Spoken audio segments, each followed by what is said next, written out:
Many thanks for joining us and for your analysis. Appreciate it. Thanks for having me. Well, still to come, two dear friends, Vladimir Putin and Xi Jinping, meet on the sidelines of a global summit in Beijing. We are live in the Chinese capital with more on their talks and what they're hoping to achieve. Back in just a moment. I'm sure it's not good.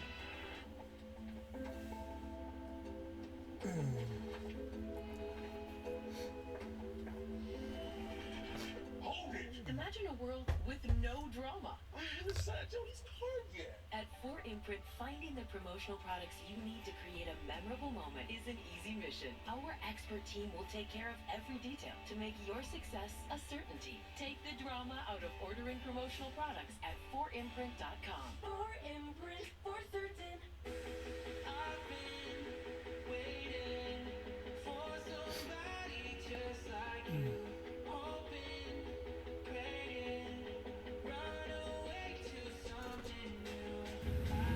Hamas doesn't mind muddying the waters between what is a military target and what is a civilian one.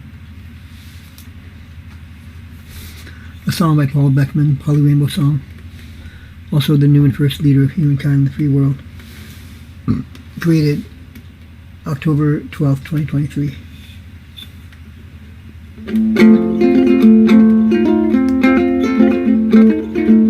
Hamas doesn't mind muddying the waters. Hamas doesn't mind muddying the waters between what is a legitimate military target and what is a civilian one. What's a civilian one? Hamas doesn't mind muddying the waters between what one may appear to be. Yeah, they might go ahead and put civilians in a military target.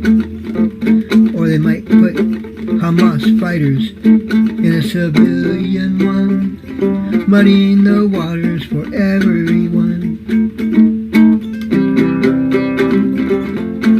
Sounds like Hamas's strategy.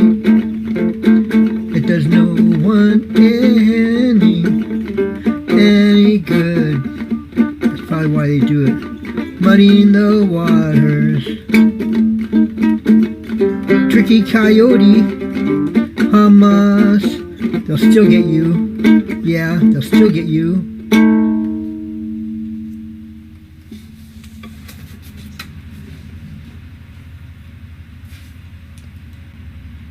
Hamas doesn't mind muddying the waters between what is a military target and what is a civilian one. A song by Paul Beckman, Polly Rainbow Song. Also the new and first leader of humankind in the free world. Created October 12th, 2023.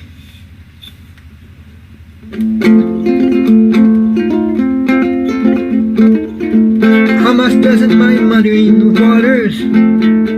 Hamas doesn't mind muddying the waters between what is a legitimate military target and what is a civilian one. What's a civilian one? Hamas doesn't mind muddying the waters between what one may appear to be. Yeah, they might go ahead and put civilians in a military target. Or they might put Hamas fighters in a civilian one, muddying the waters for everyone. Sounds like Hamas's strategy. It does no one any good. That's probably why they do it. Muddying the waters. Tricky coyote, Hamas, they'll still get you. Yeah, they'll still get you.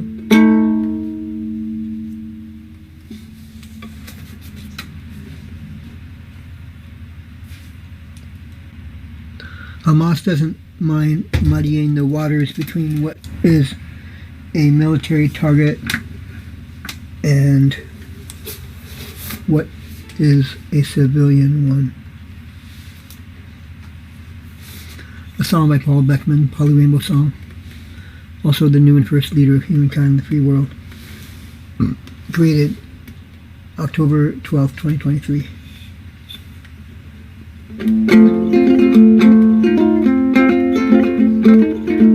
Hamas doesn't mind muddying the waters. Hamas doesn't mind muddying the waters between what is a legitimate military target and what is a civilian one. What's a civilian one? Hamas doesn't mind muddying the waters between what one may appear to be. Yeah, they might go ahead and put civilians in a military target, or they might put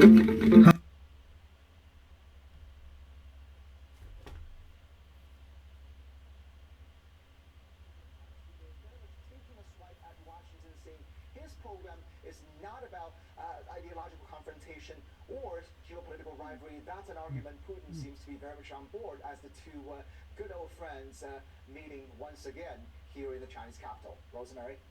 Thanks to Stephen Jiang joining us live from Beijing with that report. Appreciate it. Also to come, how is Hamas gaining more followers on social media despite being banned from major sites like Meta and Google? CNN takes a look at the app at the center of the group's information warfare campaign.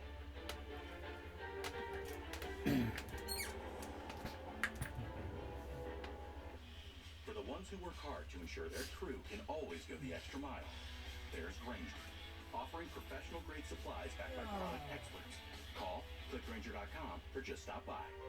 Granger, for the ones who get it done. Do you struggle to fall asleep and stay asleep? Qunol Sleep Support has a unique blend of 5 key ingredients that can help you fall asleep faster, stay asleep longer, so you can wake up refreshed. Qunol, the brand I trust. From pep in their step to shine in their coats. When people switch their dog's food to the farmer's dog, the effects can seem like magic. But there's no magic involved. It's just smarter, healthier pet food. It's amazing what real food can do. Vicks Vapo Stick provides soothing, non-medicated Vicks vapors. Easy to apply for the whole family. Vicks Vapo Stick and try Vapo Shower for steamy Vicks vapors. I'm gonna walk you through everything I eat in a day. Not today, sis. Unless you plan on orbiting Earth, you don't need to eat powder for every meal. With Noom, you can still enjoy your favorite food and reach your goal weight. Get started with Noom today. Introducing Senecot Laxative Gummies. I'm the easy way to relieve occasional constipation overnight. Just take before bed, and the next morning, It's showtime! And I've got mixed berry flavor. Senecot Laxative Gummies. Easy relief, the gummy way. This couple spent 10 more minutes in bed thanks to Roman.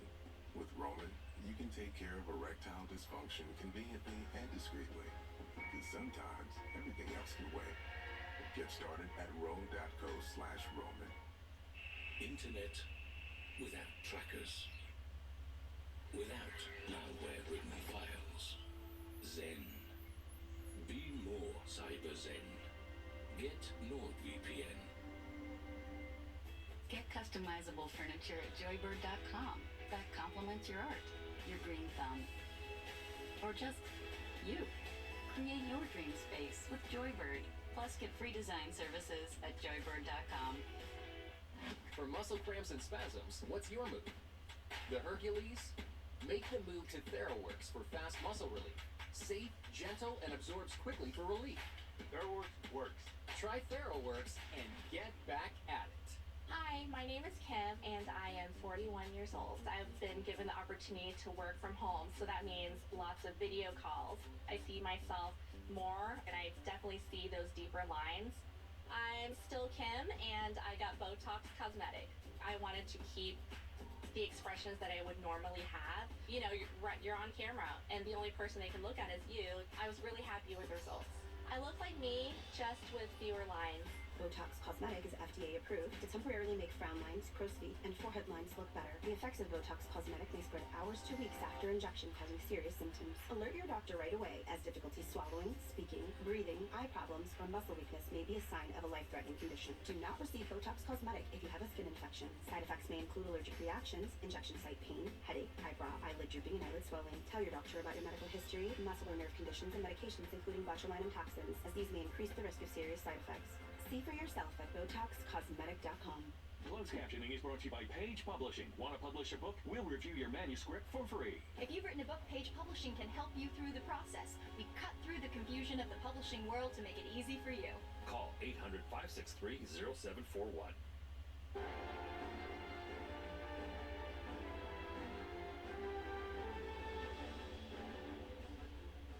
Welcome back, everyone. Well, despite being barred by most social media platforms, there's one app where Hamas and other extremist organizations are still free to post. And Hamas has seen its following surge ever since the gruesome October 7th attacks on Israel. CNN's Donnie O'Sullivan reports. Hamas, a designated foreign terrorist organization in the United States, is banned by major tech companies like Meta and Google. But on Telegram, the group is thriving, especially since the October 7th attack on Israel. One Hamas account jumping from 200,000 followers to almost 700,000 followers. Another from 160,000 to more than 400,000. Telegram has actually marketed itself as a platform for free speech, where they don't take down content, which means that extremist organizations like Hamas are able to post messages on Telegram with very little fear of retribution. Hamas has been using it for terror propaganda. Their social media strategy, especially on Telegram, is very sophisticated. Things like calling for further violence, things like justifying their actions, including attacking a music festival of civilians. It also includes things like hostage videos. If you live in the United States, chances are you've never heard of Telegram, but it's a massive social media chat app with more than 800 million users globally. It's run by Pavel Durov. Pavel Durov, who is referred to as the Mark Zuckerberg of Russia. Durov ran a popular Russian social media platform, but was forced out a decade ago when he wouldn't comply with Russian government censorship requests, including refusing to shut down the page of Russian opposition leader Alexei Navalny. So eventually I had to step down as the CEO of the company and leave Russia. Durov moved to Dubai, where he now runs Telegram. Indeed, Telegram's lax rules and private encrypted messaging have made it attractive to terrorists and extremist groups around the world. We are not happy about ISIS or other extremist forces using Telegram. At the same time, we think that providing this kind of secure private means of communication for the masses, for like 99.999% of people who have nothing to do with terrorism, means more than the threat that terrorists will always find a means of secure communication. Telegram did take some steps to remove ISIS content in the past, but after Hamas used Telegram last week to warn people about a missile strike, Durov wrote, would shutting down their channel help save lives, or would it endanger more lives? On every step of this conflict since October 7th, Hamas has used Telegram to tell this story. Yes, exactly. Telegram has allowed them to shape a narrative. It's allowed them to spread messaging to very large audiences, not just Gaza, but audiences in the entire world. And this all just further muddying a very complicated information ecosystem around this conflict. Really, all the experts and observers we've been speaking to have really just remarked on how big a role information warfare is playing in this conflict. Tony O'Sullivan, CNN, Washington. Hundreds of mourners attended a vigil in Illinois on Tuesday for a 6-year-old Palestinian-American boy stabbed to death in a suspected anti-Muslim attack. The boy's uncle says he was overwhelmed by the huge show of support from the community. The mayor called 6-year-old Wadia Al-Fayoum, quote, one of our own. The family says they were shocked to learn the suspect in the attack was their landlord. Police say the suspect, now facing numerous charges, including murder, had been influenced by anti-Palestinian sentiment on conservative talk radio in the days following the Hamas terror attacks on Israel. Appreciate your company this hour. I'm Rosemary Church. I'll be back with more CNN Newsroom after a short break. Do stay with us. Choosing a treatment for your chronic migraine, 15 or more headache days a month, each lasting 4 hours or more, can be overwhelming. So ask your doctor about Botox. Botox prevents headaches in adults with chronic migraine before they even start. It's the #1 prescribed branded chronic migraine treatment. So far, more than 5 million Botox treatments have been given to over 850,000 chronic migraine patients. Effects of Botox may spread hours to weeks after injection, causing serious symptoms. Alert your doctor right away, as difficulty swallowing, speaking, breathing, eye problems, or muscle weakness can be signs of a life-threatening condition. Side effects may include allergic reactions, neck and injection site pain, fatigue, and headache. Don't receive Botox if there's a skin infection. Tell your doctor your medical history, muscle or nerve conditions and medications, including botulinum toxins, as these may increase the risk of serious side effects. In a survey, 92% of current users said they wish they talked to their doctor and started Botox sooner. So ask your doctor if Botox is right for you. Learn how AbbVie could help you save on Botox. There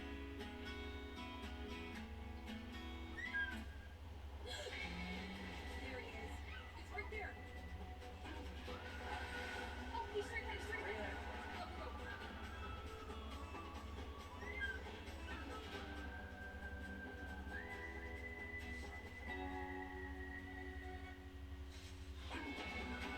Cover more ground in the Kia Sportage Turbo Hybrid.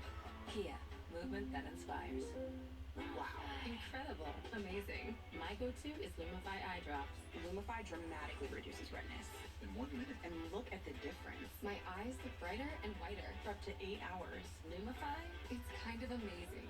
See for yourself. Tired of sciatic nerve pain radiating down your leg and lower back? Get relief, finally, with MagnaLife Leg and Back Pain Relief Cream. Fast acting, and yes, it really works.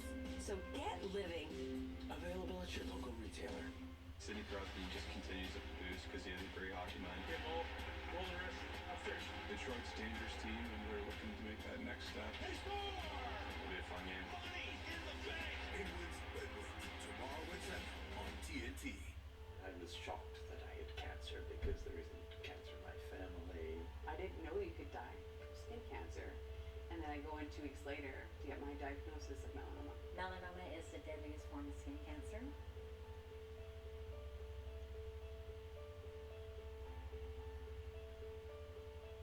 Protect yourself by being sun safe. Check yourself with monthly skin exams. Inform yourself. Skin cancer is real.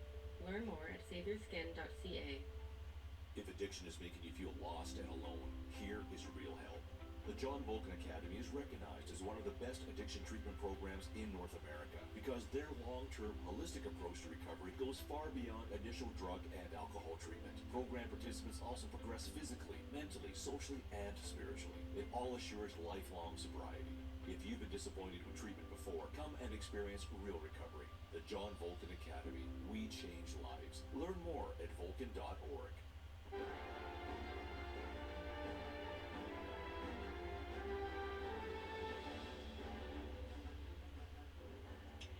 Hello and welcome to our viewers joining us here in the United States and all around the world as we continue our breaking news coverage of Israel at war. I'm Rosemary Church at CNN headquarters in Atlanta. And I'm Becky Anderson in Tel Aviv for you, where we are standing by for US President Joe Biden's arrival here.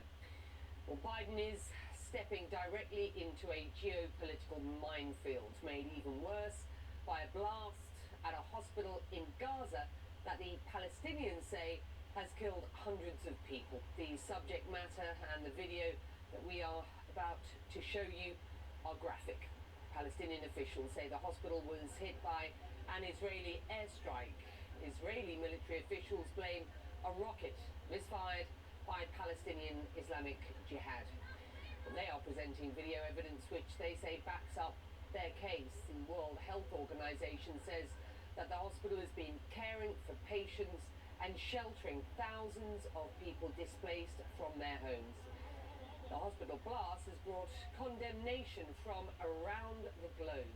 A meeting between President Biden, the King of Jordan, and the Egyptian and Palestinian Authority presidents has now been cancelled. Well, let's go live to London, where journalist Elliot Gotkin is following developments for us. And we have just been hearing from the IDF. There is an awful lot of noise about what happened with this blast at this hospital in Gaza yesterday. What do we know at this point? Becky, all we really know at this point is that there were a large number, possibly hundreds of people killed in the blast at this hospital in the Gaza Strip. Now, as you said, the Palestinians have been pointing the finger at the Israelis, saying it was an airstrike. Israel, and right now, the Israel Defense Forces chief spokesman, Daniel Hagari, is still speaking at a press briefing to journalists where he is presenting evidence that he says proves undoubtedly that Israel was not responsible for this strike. What they're saying is that it was an Islamic Jihad rocket that misfired, and that the reason there was such a fireball there was because it didn't travel its full distance, so there was a lot of propellant still within this rocket that set this explosion in motion. Now, my colleague Jeremy Diamond is at that press conference, and he asked Daniel Hagari about the evidence and the reason why it took so long for Israel to come out with what it says was evidence that it wasn't responsible and that instead it was Islamic Jihad. Thank you so much. I'm wondering if you could first explain how an Islamic Jihad rocket could have caused this much death and destruction. And then second of all, I'd also like you to address the question of credibility, because frankly the IDF has a less than perfect track record with the issue of credibility. Among other incidents, the Israeli government initially claimed that it was armed Palestinian militants who killed the journalist Shireen Abu Akleh, which we know is not true. So why should the world trust you now? Because of the importance of credibility, and in the past we had ourselves were fast to go to conclusions. This is why in this event we took the time. It took us more than 5 hours. We wanted to double check everything, make sure we're credible. Again, we wanted to double check everything, make sure we're credible, opposed to the other events that you mentioned. Now I want to answer your first question. I'm saying it again. What I understand the assessment is there were people in the parking lot, probably taking refugees or whatever that came into the parking lot, staying in the parking lot, not inside the hospital itself, is what we understand. Then, what we understand, because the rocket's flight, due to the rocket flight, that was very, very short, because the launch has failed, the existence of propellant made a larger explosion than the warhead itself. And it caused the damage of explosion that we see of the burning cars here, okay, because of the existence of a large amount of propellant inside. This is the reason all those cars have been burned, and probably the people were in this parking lot. And as part of his presentation, Daniel Hagari saying that there was no IDF fire by land, sea or air that hit the hospital, saying that their radar systems also picked up rockets that were fired by Islamic Jihad inside the Gaza Strip, and saying they'd analysed the trajectory, and that this was also showing, along with independent videos, that it was a misfired rocket, and also saying they'd intercepted communications from Islamic Jihad militants talking about and making specific reference to this hospital being hit, coupled with the lack of a crater that would normally be there after aerial bombardment from Israel. They are saying quite categorically and very adamantly that this was not the IDF and that this was Islamic Jihad. But ultimately, Becky, I think the issue for Israel is that Palestinians will not believe them, and neither will the Arab street, and that clearly, as Israel is, we assume, still preparing for some kind of ground invasion, and President Biden is just about to visit, that this really complicates matters both militarily and politically as well. Yeah, absolutely. Elliot, good to have you, and a reminder to our viewers that President Joe Biden is due here in Tel Aviv as we speak this hour. Well, as we've been discussing, both Israeli and Palestinian officials have been trading blame for the Gaza hospital blast. You've just heard the view from the Israeli Defense Forces. Now hear what a top official with the Palestinian National Initiative had to say about it. My colleagues are there, and I've been talking to them, and they are definite about what has happened. This was not a blast. This was not an explosion. This was an airstrike. It was a deliberate war crime that Israel conducted on this hospital. And Israel, by the way, repeated two different lies. The first lie was that there were Hamas people hiding in the place, and that's why they hit it. And then the second lie came immediately after, claiming that it was jihad rocket and something like that, because I think they could not deny that there was an airstrike. So the reality is that this was a war crime. This should not have happened. I do not want an Israeli or Palestinian killed, but the reality here is that Israel is conducting acts of genocide against the population of Gaza. Well, several Arab countries have harshly condemned Israel over what happened, and thousands of protesters across the region have been filling the streets chanting anti-Israel slogans. CNN's Nada Bashir reports from Amman in Jordan. Well, look, from the outset of this war, we have seen protests taking place in solidarity with the Palestinian people across the globe, not just in the Middle East, but here in this region. We saw last night a real outpouring of both outrage and condemnation following that attack on the Al Ahli hospital inside the Gaza Strip. So far, Hamas says at least 500 people were killed in that attack. They have pointed the finger of responsibility at Israel, although the Israeli government has categorically denied any involvement in this attack, and has placed responsibility on the Islamic Jihad group inside Gaza. But of course, there is a real focus on the civilian toll, on the impact this has had. Hundreds of lives lost, killed in this devastating and horrifying attack. We've seen the videos, those terrible images of bodies lined up outside of the hospital, and that is really what sparked these protests that we saw last night here in Amman. Huge crowds gathering in the city around the Israeli embassy, some protesters even attempting to storm the Israeli embassy at one point. And of course, it is important to note that we have seen protests in support of the Palestinian cause taking place on an almost daily basis here in Jordan. But we also saw demonstrations and protests in Lebanon, in Tunisia, in Iraq, even in the occupied West Bank in Ramallah, where there were even some clashes between protesters and security forces. And this isn't going to end here. As we continue to see these airstrikes on Gaza by the IDF, as we continue to see the civilian death toll mounting in the besieged Gaza Strip, which is of course under a complete siege. No food, no water, no electricity, no fuel is getting in. That solidarity with the Palestinian people is only going to grow, and I cannot overstate the prevalence and significance that the Palestinian cause holds in these Arab nations. It has long held a prime place of prevalence for many, and of course it certainly does for these protesters taking to the streets. Now the question is whether or not this translates from popular opinion to policy by Arab leaders. We've already seen the summit which was scheduled to take place today in Amman between King Abdullah of Jordan, President al-Sisi of Egypt, and President Mahmoud Abbas of the Palestinian Authority, as well as, of course, US President Joe Biden. That summit has now been cancelled, the Jordanian foreign minister condemning yesterday's attack. But of course, it remains to be seen what further action is taken by the Arab leaders. Nada Bashir, CNN in Amman.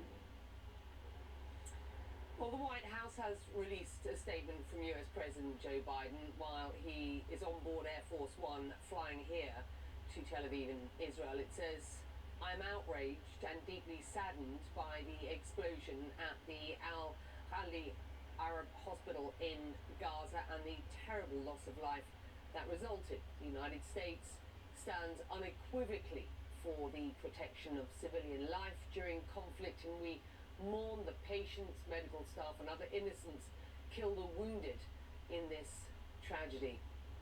Well, joining me now from London is Michael Stevens, an Associate Fellow for Middle Eastern Studies at the Royal United Services Institute.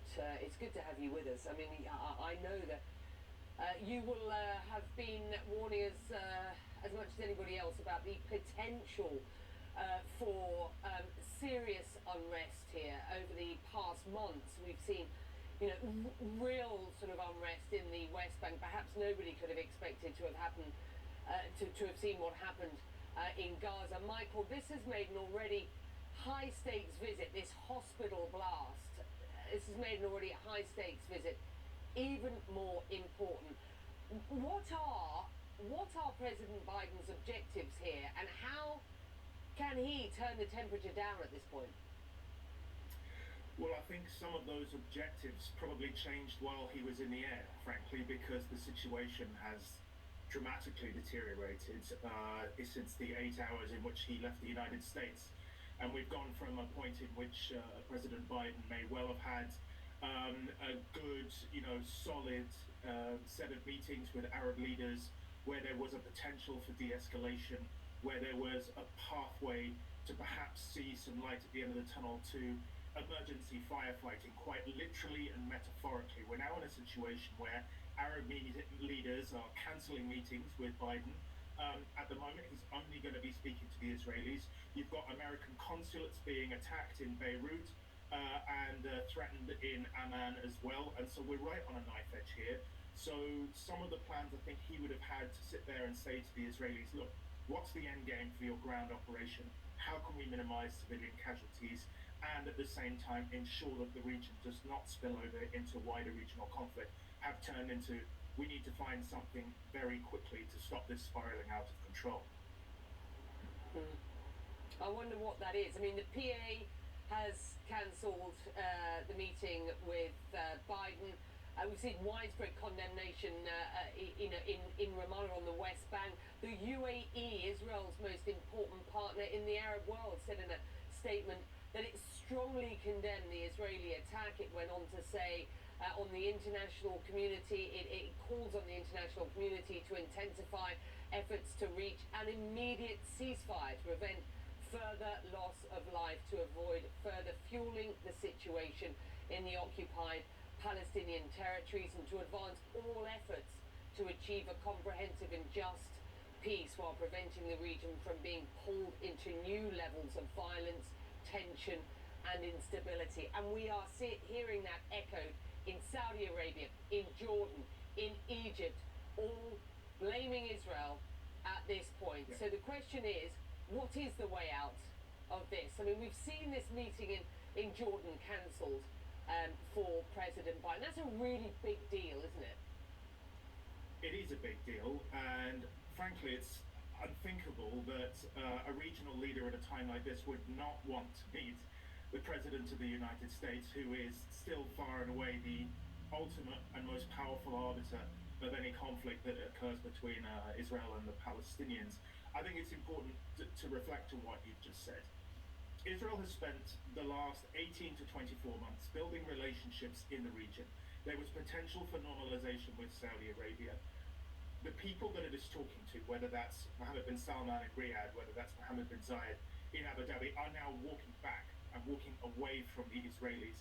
So all of this work that US regional diplomacy has been so focused on doing is coming apart at the seams. President Biden is going to have to find a mechanism to keep that together. You've asked what can he do? At the moment, I think he needs to listen. There's no clear answer. When the situation is moving this fast, and when it's this delicate, and when you've got clear friends of Israel saying, look, we've had enough, you need to stop this now, then President Biden needs to listen, and then he needs to go and speak to the Israelis after his initial meeting and say, look, I think we need to find a pathway to lessen the tension and lessen the violence, because otherwise everything is off the table, and you could be in a far less secure and safe position, both in terms of your own internal security, but your regional security, if you do not look at ways of backing down.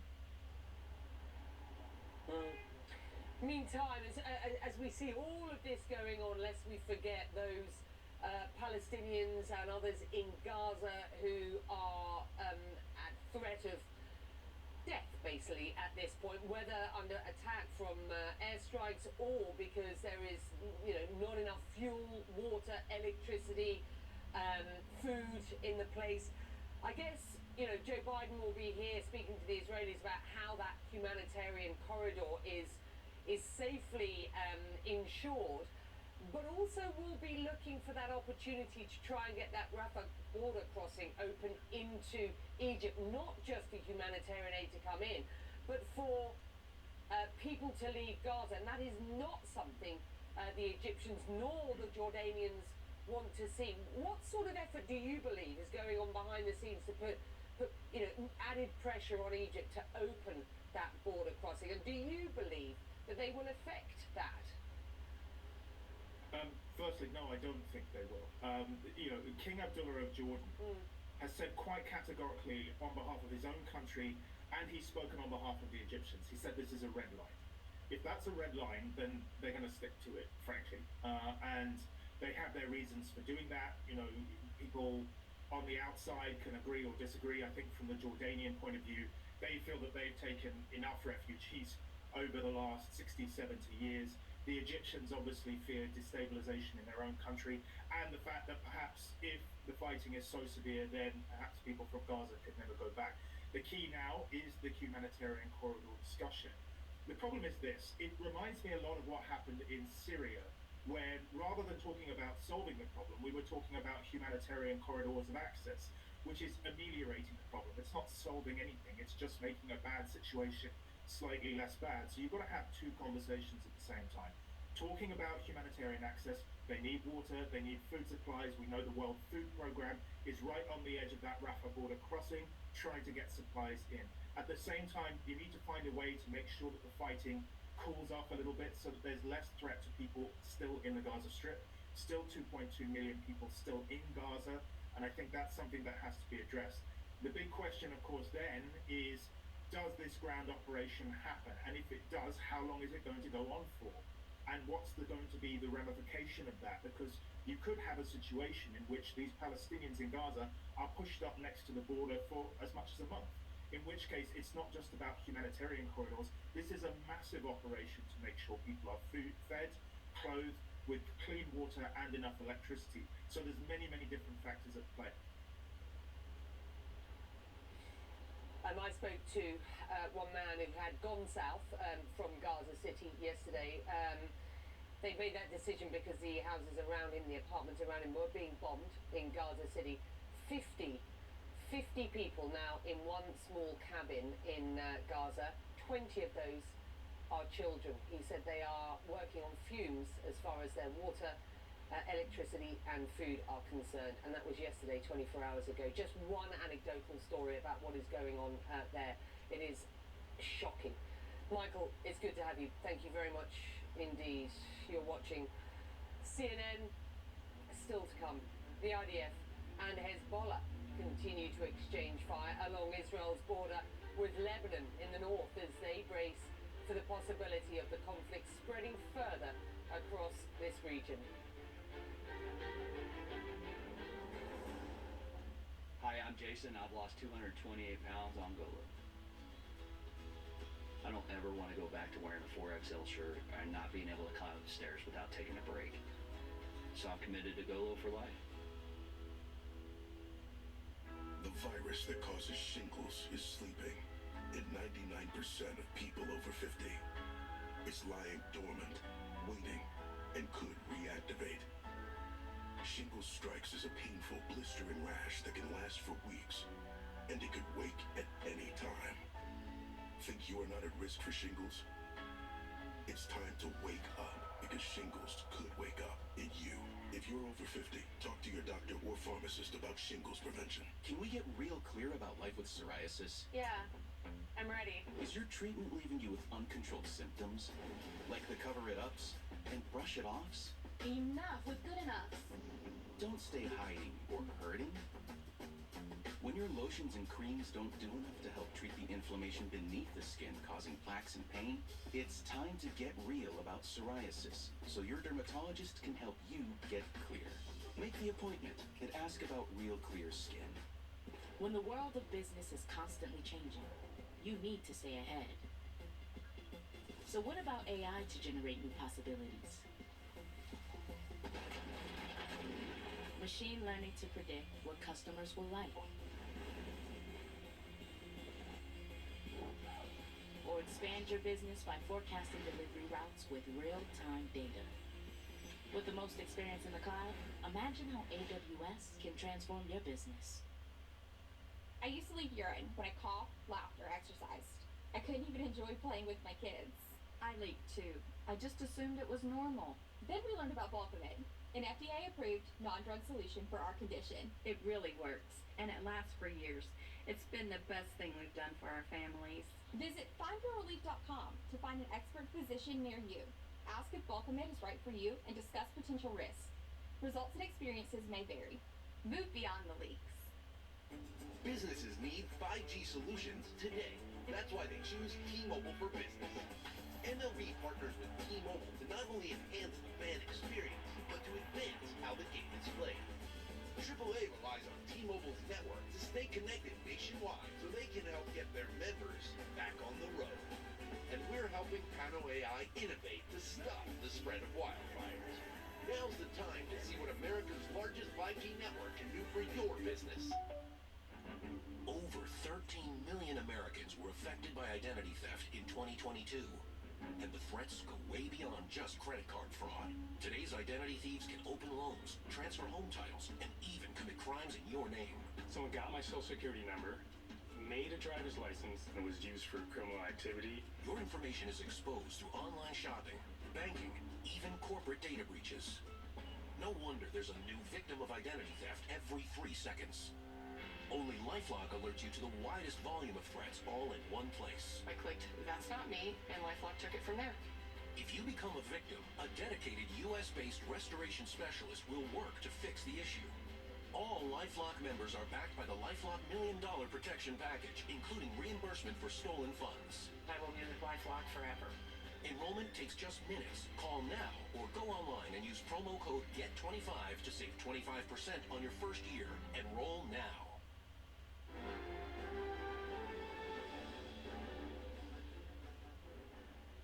Welcome back, everyone. Well, tensions are flaring ahead of the US president's visit to Israel. Thousands of protesters have condemned Israel for the deadly blast at a Gaza hospital. The Iraqi government called the attack a war crime. But the Israeli military says their intelligence shows the explosion was caused by a failed rocket launch from the militant group Palestinian Islamic Jihad.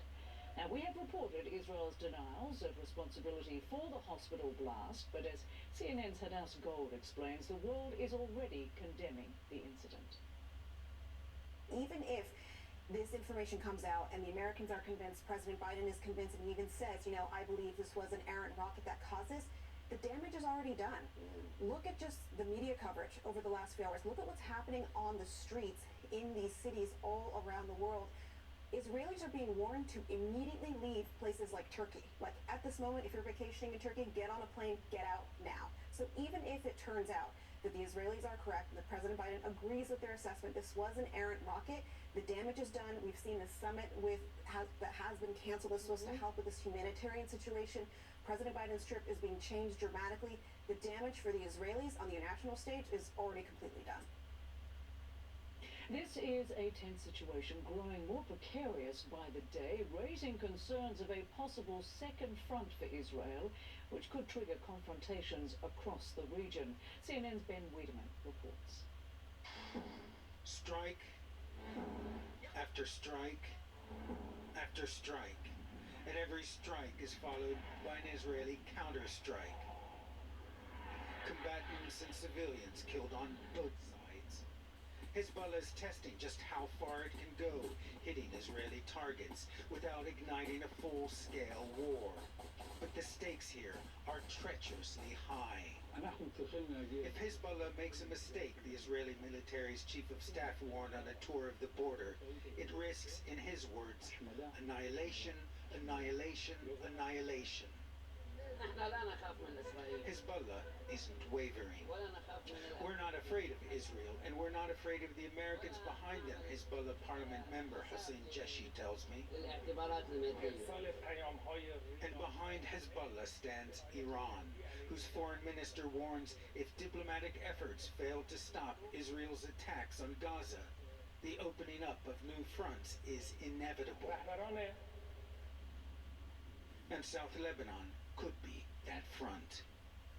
In some places, a wall separates Lebanon from Israel. In others, it's wide open. From a hill by the border, you can peer down into Israeli border towns like Metula, now largely abandoned, but for soldiers scurrying from house to house.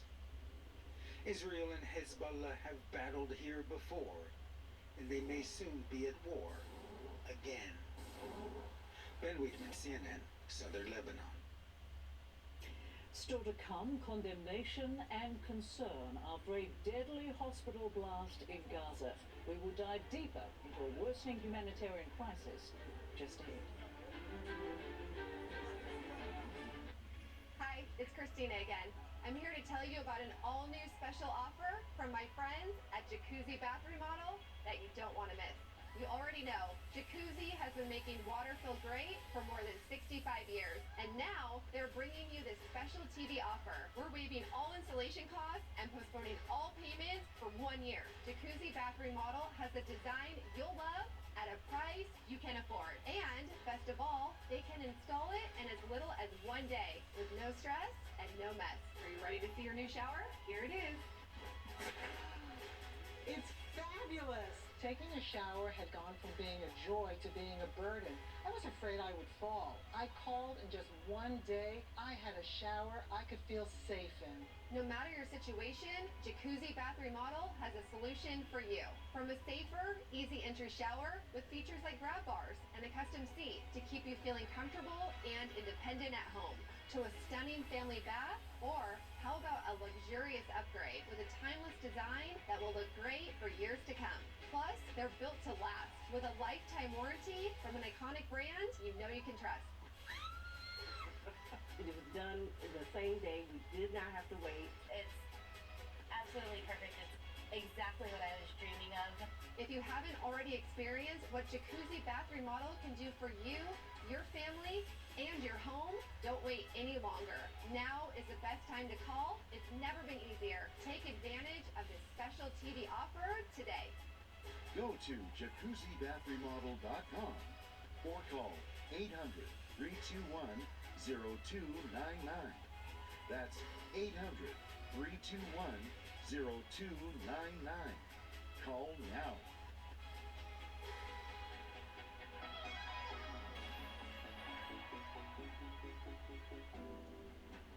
Our mission here at CNN is that the news comes first. That's the promise of the Situation Room. We work as hard as we can to get the facts. The Situation Room with Wolf Blitzer, tomorrow at 6 on CNN.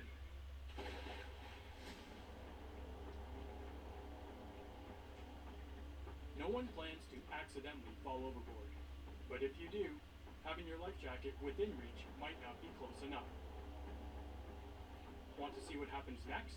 Scan the QR code or come to enjoyboating.ca and you can decide what happens to our struggling boater when within reach might not be close enough. A life jacket left on board won't keep you floating.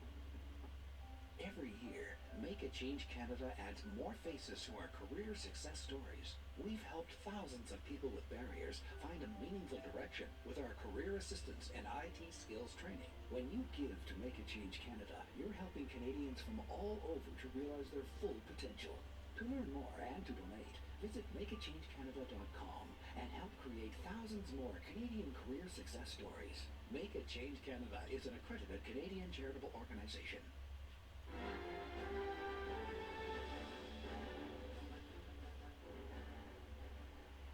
Welcome back. I'm Becky Anderson in Tel Aviv, where it is just after 10:30 in the morning, and US President Joe Biden is set to arrive here in Israel anytime now for a high-stakes visit. His arrival will come a day after a massive hospital blast in Gaza, which is believed to have killed hundreds of people.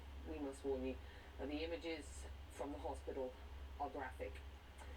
It remains unclear at this hour who is responsible. Palestinian officials blaming ongoing Israeli airstrikes. The Israeli Defense Forces categorically deny any involvement, saying Islamic Jihad is to blame. Well, a short time ago, an IDF spokesperson presented images to the media claiming they show the destruction at the hospital could not have been caused by an airstrike. He said there were no visible signs of craters or damage to other buildings nearby, but the images did show fire damage to several vehicles in the hospital parking lot. Now, the IDF argues the fire damage at the hospital resulted from an errant rocket launch by Islamic Jihad.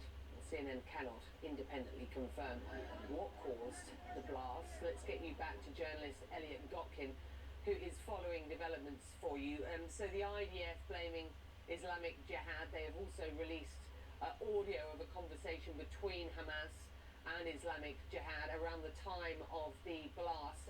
Just tell us exactly what it is that the IDF said today in a press conference just a little less than an hour ago. Becky, this press conference has only wrapped up in the past few minutes. Israel going to great length to outline its vehement denial that it had anything to do with this blast that has caused hundreds of people to be killed at this hospital in the Gaza Strip. And at the beginning of his press briefing, this is the chief spokesman for the IDF, Daniel Hagari, outlined exactly what the IDF's perspective was on what happened last night. According to our intelligence, Hamas checked the reports, understood it was an Islamic Jihad rocket that had misfired, and decided to launch a global media campaign to hide what really happened. They went as far as inflating the numbers of casualties. They understood with absolute certainty that it was a rocket misfired by Islamic Jihad.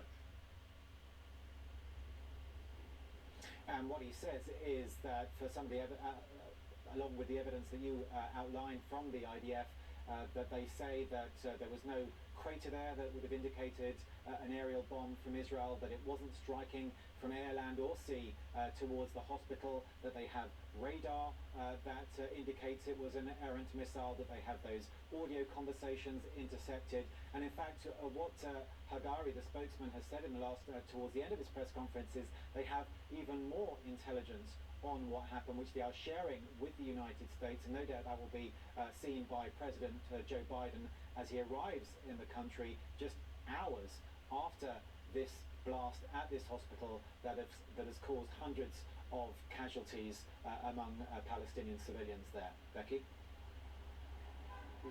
Elliot Gotkin on the story for you. Look, it's clear this tragedy will only worsen what is an already dire humanitarian crisis in Gaza, described by many now as near catastrophic. The Episcopal Diocese of Jerusalem, which oversees and funds the hospital where the blast happened, has condemned the attack. In a statement it said, quote, "Hospitals by the tenets of international humanitarian law are sanctuaries, yet this assault has transgressed those sacred boundaries." Well, joining us now via Skype from Ramallah in the West Bank is Hiba Tibi, Care Country Director in the West Bank and in Gaza. And I do want to discuss what's going on in the West Bank as well, because we've seen, serious protests there overnight. But let's start with what happened in Gaza and this deadly blast at the hospital. What do you make of what you are hearing at this point? Good morning. Thank you so much for having me. What happened yesterday is terrifying. Hundreds of people were killed in the attack on the hospital. For us as humanitarian organization and under the international humanitarian law, the protection of health workers, medical services, wounded civilians, and also all the civilian buildings is non-negotiable. What we are asking for and what we are looking at is that the terrifying moment that we have seen can be used as an inflation, where we can request an immediate pause, where we can allow for humanitarian assistance to access civilians, and those in need of medical support are evacuated. It's not clear what President Biden's objectives are in this visit, whether or not he is trying to prevent further Israeli retaliation at this point. But as you understand it, as far as these humanitarian corridors are concerned, what's been achieved at this point? Unfortunately, there was not a lot of achievements when it comes to accessing humanitarian services, which is the basic requirement of all the international organizations, humanitarian organizations working on the ground. There is lots of shortages of basic and essential requirements, necessities, including food, water, shelter, medicine, and fuel. If all of these requirements are not made available, as you have seen from different officials on the UN, this will lead to a catastrophe and will have the highest, biggest impact on civilians, including women, kids, elderly, those who are very vulnerable. And as we all know, they are the ones paying the price of the highest price of the war. The turning point of all the events happened back in October 13th, when there was the order for evacuation of the north of Gaza. 100 million moved towards the south, and with that movement, the already exhausted resources in the south were overwhelmed, and the people, the civilians, who tried to seek shelter in UN schools and other clinics, UN-owned clinics, they are still facing all of these very harsh, severe circumstances. And just like everyone who tried to evacuate towards the south, I also have my colleagues in the south who are also living the same conditions. So far, services are almost shutting down in terms of accessing to water, medical services, and over the last period, you would find all of the attempts by international humanitarian organizations who are trying to facilitate the access to basic needs are focused basically on two things: water and medical supply. And for instance, I can give you an example of what we have achieved over the last period is simply to secure water, drinking water, for instance, or medical supplies, hygiene kits for the civilians, which is not going to solve the issue. What we all request and we hope for is an immediate ceasefire where all parties are abiding with the international humanitarian law and allowing all of the humanitarian organizations to fulfill their mandates and support the civilians to meet their basic needs that are really running short in this very tough time. And Hiba, we know, because we've seen the images and we've got reports of what is built up on the Egypt side of the Rafah crossing, an enormous amount of aid, medical supplies, fuel, water, sort of building up on that side of the Rafah crossing. And it's just a question of how at this point the conversations go in order to get that in. We've just been showing pictures of Ramallah overnight. That is where you are. The big fear, of course, was what is going on in Gaza between Israel and Hamas, but clearly now massively affecting Palestinians in Gaza. There was real concern about how this may spread, how this may escalate across the region. And let's start with Ramallah. I mean, what do you make of the protests that you will have witnessed last night in the West Bank? So very frankly speaking, the tension is building up, and as a humanitarian organization, we also don't forget the situation in West Bank. It's not only Ramallah, but across all West Bank. Over the last days, we have seen increased number of violence incidents and casualties, which make all of us really running against time to make sure that we are prepared, although no one can be prepared for war, are prepared to also potential interventions, humanitarian interventions in West Bank as in Gaza. That has been said, I very frankly, we are focusing all of our work, all of our energy now on Gaza, trying to secure as much as we can in the West Bank. There are some measures that we have taken, especially in our field of intervention related to health supplies and health services, where we have our mobile clinics, for instance, on the standby. Medical supplies are secured, and we will try to, as much as possible, or again, no one can be prepared for war, but try to also coordinate with different actors. Who is going to do what are the different roles, so that we can avoid an additional or a bigger situation where we have to fight over or find our ways as humanitarian organizations for saving lives on two or both sides, West Bank and Gaza. Yeah.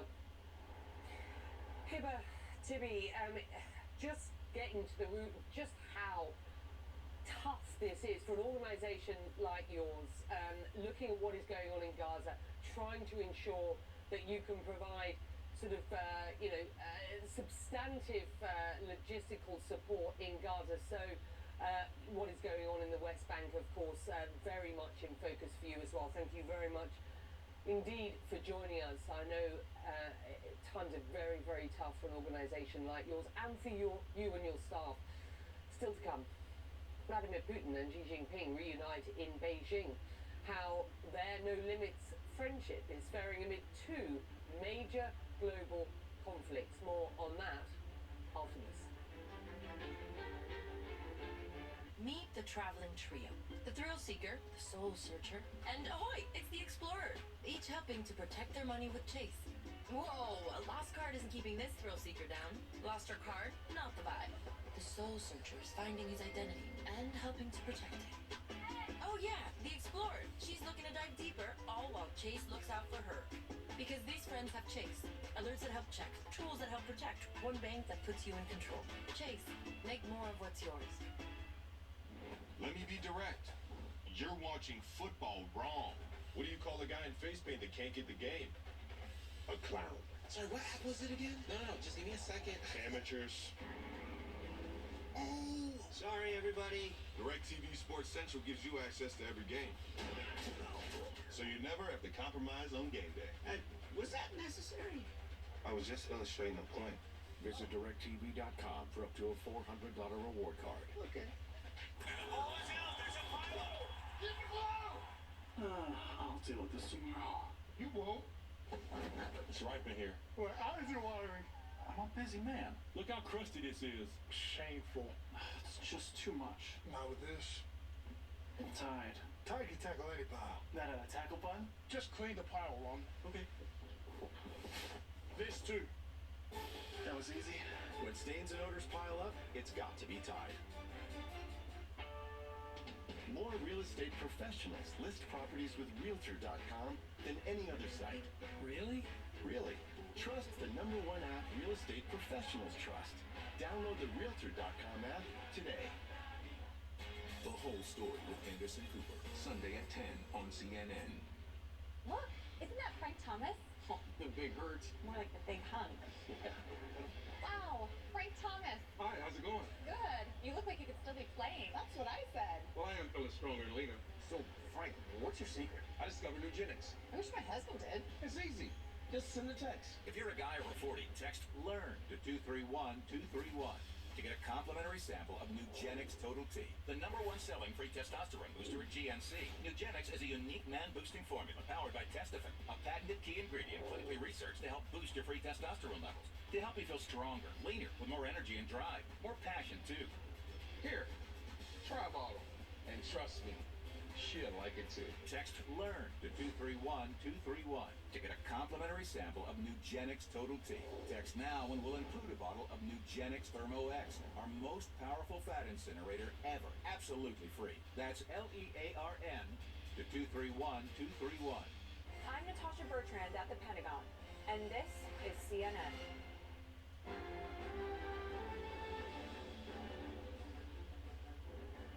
Welcome back, everyone. Well, as US President Joe Biden prepares to visit Israel today, Chinese President Xi Jinping is hosting other world leaders in Beijing, including Russian President Vladimir Putin. The two reportedly met earlier on the sidelines of a global infrastructure summit. Both leaders addressed the crowd in an opening banquet, but all eyes were on the two presidents for any possible reactions to the conflicts in both the Middle East and Ukraine. And CNN's Beijing Bureau Chief Stephen Jung joins me now. Good to see you, Stephen. So what more are you learning about the Putin-Xi meeting, and what have we heard from the two leaders so far? Yeah, Rosemary, we understand the meeting's now over, where the Russian convoy has left the meeting venue, the Great Hall of the People, but we are still waiting to hear more details. But in this opening remarks to Putin, Xi Jinping made a point of saying this was their 42nd meeting since 2013, and bilateral ties have grown tremendously in the past decade, especially when it comes to bilateral trade, soaring to new highs in the past few years and on track to hit their mutually agreed target of $200 billion every year. Now, this is perhaps not surprising given Beijing is increasingly providing Moscow with an economic lifeline since Russia is still very much under severe Western sanction after Putin invaded Ukraine. But despite that war and despite China's claim of neutrality, the two sides really have become more in sync on multiple policy fronts, not just economically, but also politically, militarily, and in terms of global messaging. That is reflected in their responses to the latest crisis in the Middle East. Both sides very much focused on the Palestinian cause and hardening their position on Israel and not mentioning Hamas in any of their statements and condemnations. Now, strategically speaking, analysts have pointed out this crisis in the Middle East may be beneficial to both Russia and China, as it could potentially divert U.S. attention and resources away from Ukraine as well as the Indo-Pacific region. But even though the two men are no longer touting their so-called no-limits partnership that much in public, their relationship very much remains strong.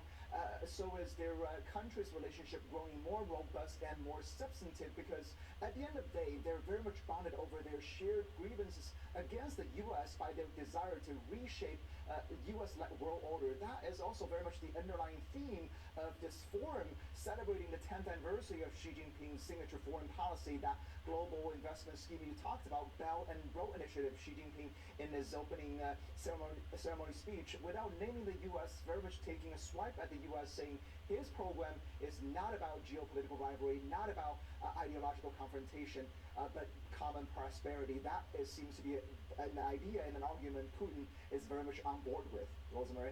All right, thanks to Stephen Jiang joining us live from Beijing. Appreciate it. And we'll be right back with more news after a short break. Just stay with us. I've always been prone to hair thinning. I'm genetically predisposed. I just gave birth. I was under a lot of stress. I started taking Nutrafol. We test our formulations with the highest rigor of clinical trials, and we're the #1 dermatologist recommended hair growth supplement. I noticed it becoming stronger and thicker.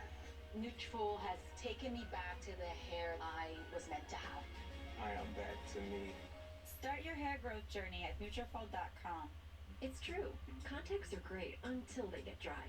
So we created new BioTrue Hydration Boost for contacts for a boost of moisture that lasts up to 8 hours. So all kinds of contacts can stay comfortable throughout the day. And it's preservative-free. Stay BioTrue to your eyes. From knead the dough to knead it now. So many ways to save. Life ready, wallet happy. That's 365 by Whole Foods Market. And Doug. And Doug says you can customize and save hundreds on car insurance with Liberty Mutual. He hits his mark center stage and is crushed by a baby grand piano. Are you replacing me? With this guy? Customize and save with Liberty Bibbity. He doesn't even have a mustache. Oh, look at Boo-Boo. Only pay for what you need. Liberty, liberty, liberty, liberty. Welcome to Angola. The undiscovered. The pristine. Arriving to expansive, vibrant cities, vast and ever-growing. Onto deserts, waterfalls, and wild beauty. A breathtaking journey waiting for you. Angola, ready for discovery. Over 13 million Americans were affected by identity theft in 2022. And the threats go way beyond just credit card fraud. Today's identity thieves can open loans, transfer home titles, and even commit crimes in your name. Someone got my social security number, made a driver's license, and was used for criminal activity. Your information is exposed through online shopping, banking, even corporate data breaches. No wonder there's a new victim of identity theft every 3 seconds. Only LifeLock alerts you to the widest volume of threats all in one place. I clicked, that's not me, and LifeLock took it from there. If you become a victim, a dedicated US-based restoration specialist will work to fix the issue. All LifeLock members are backed by the LifeLock $1 Million Protection Package, including reimbursement for stolen funds. I will be with LifeLock forever. Enrollment takes just minutes. Call now or go online and use promo code GET25 to save 25% on your first year. Enroll now. snow-capped mountains, nor puddles of water, nor unexpected detours with a 20-foot drainage pipe can stop the ruggedly capable Telluride X Pro from getting you to your dinner reservation on time.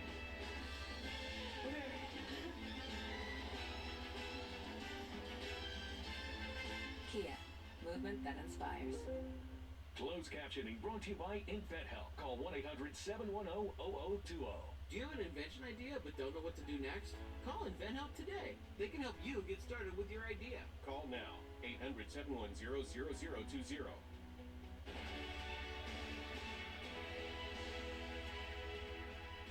Welcome back, everyone. In Washington, U.S. aid for Israel is just one issue under threat from the chaos currently engulfing the House of Representatives. It remains effectively paralyzed without a speaker, almost 2 weeks after Republican lawmakers ousted Kevin McCarthy from the job. Multiple sources tell CNN House Republicans are divided over a backup plan if conservative Republican Jim Jordan fails to win the speakership on a second vote. The most popular plan is to grant more power to the interim speaker, Patrick McHenry. Jordan has scheduled that second vote in the coming hours after he lost the first vote Tuesday when 20 Republicans voted against him. He's now scrambling to win over those Republicans. We're going to keep going. I've had great conversations, great discussions with our colleagues, and frankly, no one in our conference wants to see any type of coalition government with Democrats. So we're going to keep working, and we're going to get to the votes. Earlier, I spoke with CNN senior political analyst Ron Brownstein about the chaos in the House and what's at stake. Take a listen. 20 votes against him was certainly more than Jordan and his allies expected, and that is a big hill to overcome in a single vote. The magnitude of what is involved here really can't be overstated, not only in terms of the immediate chaos that House Republicans are in as the world is burning, as we are showing on the program for the last half hour, but also the possibility of elevating to the speakership the single member, a member of Congress in Jim Jordan, who was not only defended and supported Donald Trump's effort to overturn the 2020 election, but according to the January 6th committee, was more personally involved in Trump's campaign to subvert the election result than any other single member of Congress. And the prospect of the Republican Party elevating him to the speakership, really, at the same time that Trump has restored himself as a clear frontrunner in the GOP race, really underscores the ongoing threat to what have been the pillars of American democracy, at least since the Civil War. And Ron, if Jim Jordan doesn't win a second or even a third vote, do they find another candidate or perhaps empower the interim speaker for now, or do they keep going until Jordan gets the support he needs to become speaker, as we saw them do previously with Kevin McCarthy, just wear people down, essentially? I think it's harder for Jordan to wear people down than McCarthy. Jordan is a much more polarizing figure. He presents a clear risk to Republicans in more competitive districts, given his history in his involvement in the January 6th insurrection, his support of a total ban on abortion, his continued unalloyed defense of Trump. I suspect that if he can't get there, and he may want to try to keep going, but if he can't get there in any intermediate time frame, there may be growing pressure to find that temporary solution of empowering the acting speaker, so that the House can at least conduct the basic business of government. Don't forget, the clock is ticking toward a potential government shutdown, and you have the indication from the White House that they do intend to come with a combined supplemental request for assistance to both Ukraine and Israel. All right, we're going to this breaking news now. U.S. President Joe Biden has just arrived in Tel Aviv in a high-stakes visit that was announced just in the last few days to show support for Israel in its war against Hamas. But the stakes are even higher now, given Tuesday's deadly blast at a hospital in Gaza, which Palestinian officials say killed hundreds of people. The Palestinians blame it on an Israeli airstrike, but Israel insists the hospital was hit by an errant rocket fired by the Palestinian Islamic Jihad. The death and destruction further, of course, complicates the optics of President Biden's visit, which was already going to be complex given the humanitarian crisis unfolding in the region. So let's head over to Becky Anderson, who is standing by in Tel Aviv and covering this part of the story. Becky. Yeah, Rosie, I mean, the question at this point is, what are President Biden's objectives as he arrives here in Tel Aviv, and have they changed over the course of his trip here, which is, of course, just hours? But within those hours, we have seen this, catastrophic incident at the hospital in Gaza, where hundreds are believed dead. Now, the Israelis suggesting this was Islamic Jihad, Hamas suggesting that the blast was as a result of an Israeli strike. Certainly, at this point, it has absolutely raised the stakes here. And let's just be quite clear. If President Biden thought he was coming not just to Israel, but to meet the kind of his best allies in region, in Jordan and Egypt, the Palestinian Authority head, he was coming to meet them as well. He was going to go to Jordan, which of course is just across the river here from Israel, to have a sort of regional summit. Well, that's been cancelled. The Jordanians have seen protests, significant protests in Amman overnight. Clearly there is an enormous amount of pressure on Egypt by the US to get the Rafah crossing open, not just for the aiding coming into Gaza, but to get people out. Both Egypt and Jordan have said that is a complete red line. They cannot see hundreds of thousands of people flooding into either Egypt and Jordan. They just can't cope. And President Abbas just reacting to what he has seen on the ground in Gaza. So at this point, it's very unclear what the Biden trip will, one, achieve, and two, what Biden's framing will be. We know to date at this point that Joe Biden has been steadfast in his support for Israel on the back of what happened on October the 7th, the massacre by Hamas of 260 youngsters at this music festival, and of course the murder of people on the southern side of the border in Israel, and of course 199 hostages, Israeli and foreign nationals, now being held in Gaza. Let's bring in CNN's White House correspondent Arlette Saints, who is standing by live in Washington. And I just wonder, as we look at these pictures and wait to see President Biden come down the steps of Air Force One, how have things changed for him in the, 10, 12 hours he's been on this flight, Arlette? What's his objective at this point?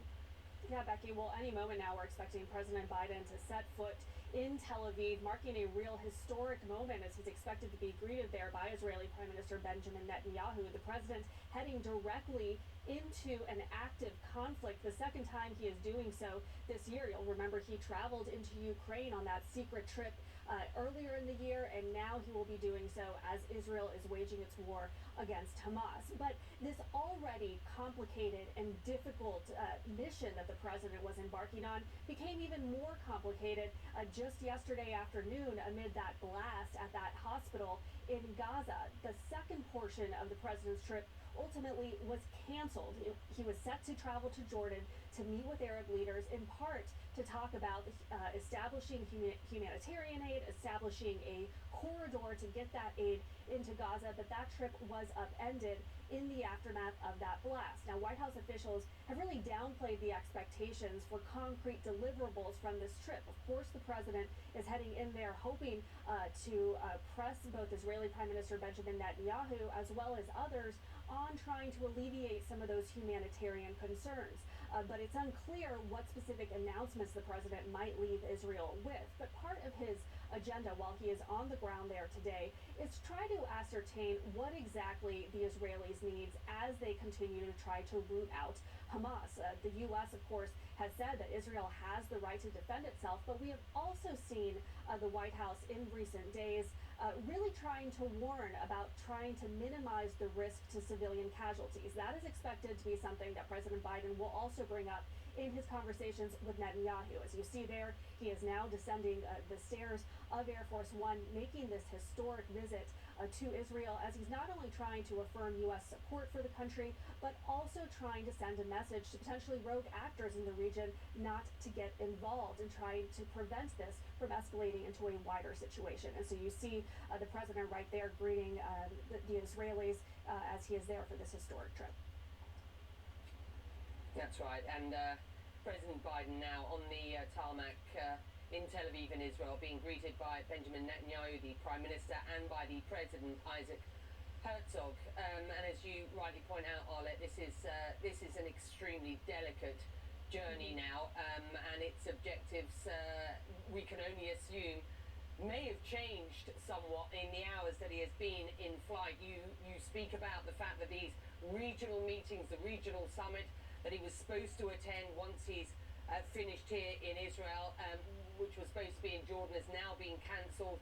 You know, he's not going to get that opportunity to speak to his very close regional allies who are absolutely catatonic about what they see going on in Gaza at present. We've had really very, very specific statements from Jordan, from Egypt, from the Palestinian Authority President Abbas, but also from Saudi, from the UAE. The UAE, you know, which has normalized relations with Israel and was very much, a friend and pal to the White House, who have been trying to effect this normalization project as sort of their Middle East pillar, as it were, as far as policy is concerned. All of them outrightly condemning what has happened in Gaza, blaming Israel for the blast that happened at the hospital in Gaza, which has caused so many deaths. Look,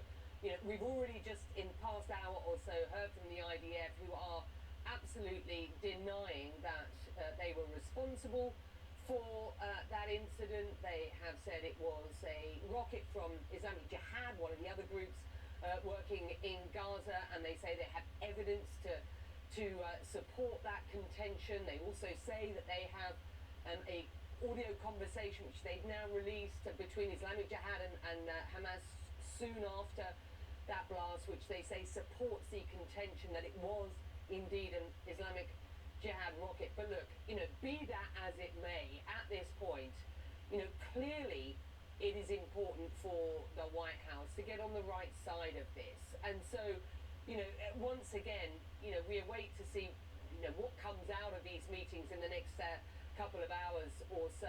But from the White House perspective, Arlette, is it clear? Is it now clear what success will look like for Joe Biden on this trip? Well, I think that first and foremost, what the White House is hoping to accomplish here is trying to show that steadfast support for Israel, trying to determine what exactly they will need going forward as they're continuing this military campaign to root out Hamas. But the blast in Gaza has certainly complicated the dynamics around an already difficult trip. Of course, you have both sides assigning blame to one another, responsibility to one another for this blast. The White House has said that they are still working to determine and examine the intelligence. They have yet to assign any responsibility to this, but a White House National Security Council spokesperson, John Kirby, on the trip over here did say that Israel feels very strongly that they did not cause this blast. So that is something that the White House will have to navigate going forward, as there are a lot of concerns about the fact that there were hundreds killed during this blast at that hospital in Gaza. But of course, one of the other key items for the president is, and he's expected to stress in his meetings, will be the need to provide humanitarian aid to Gaza, as well as trying to protect civilians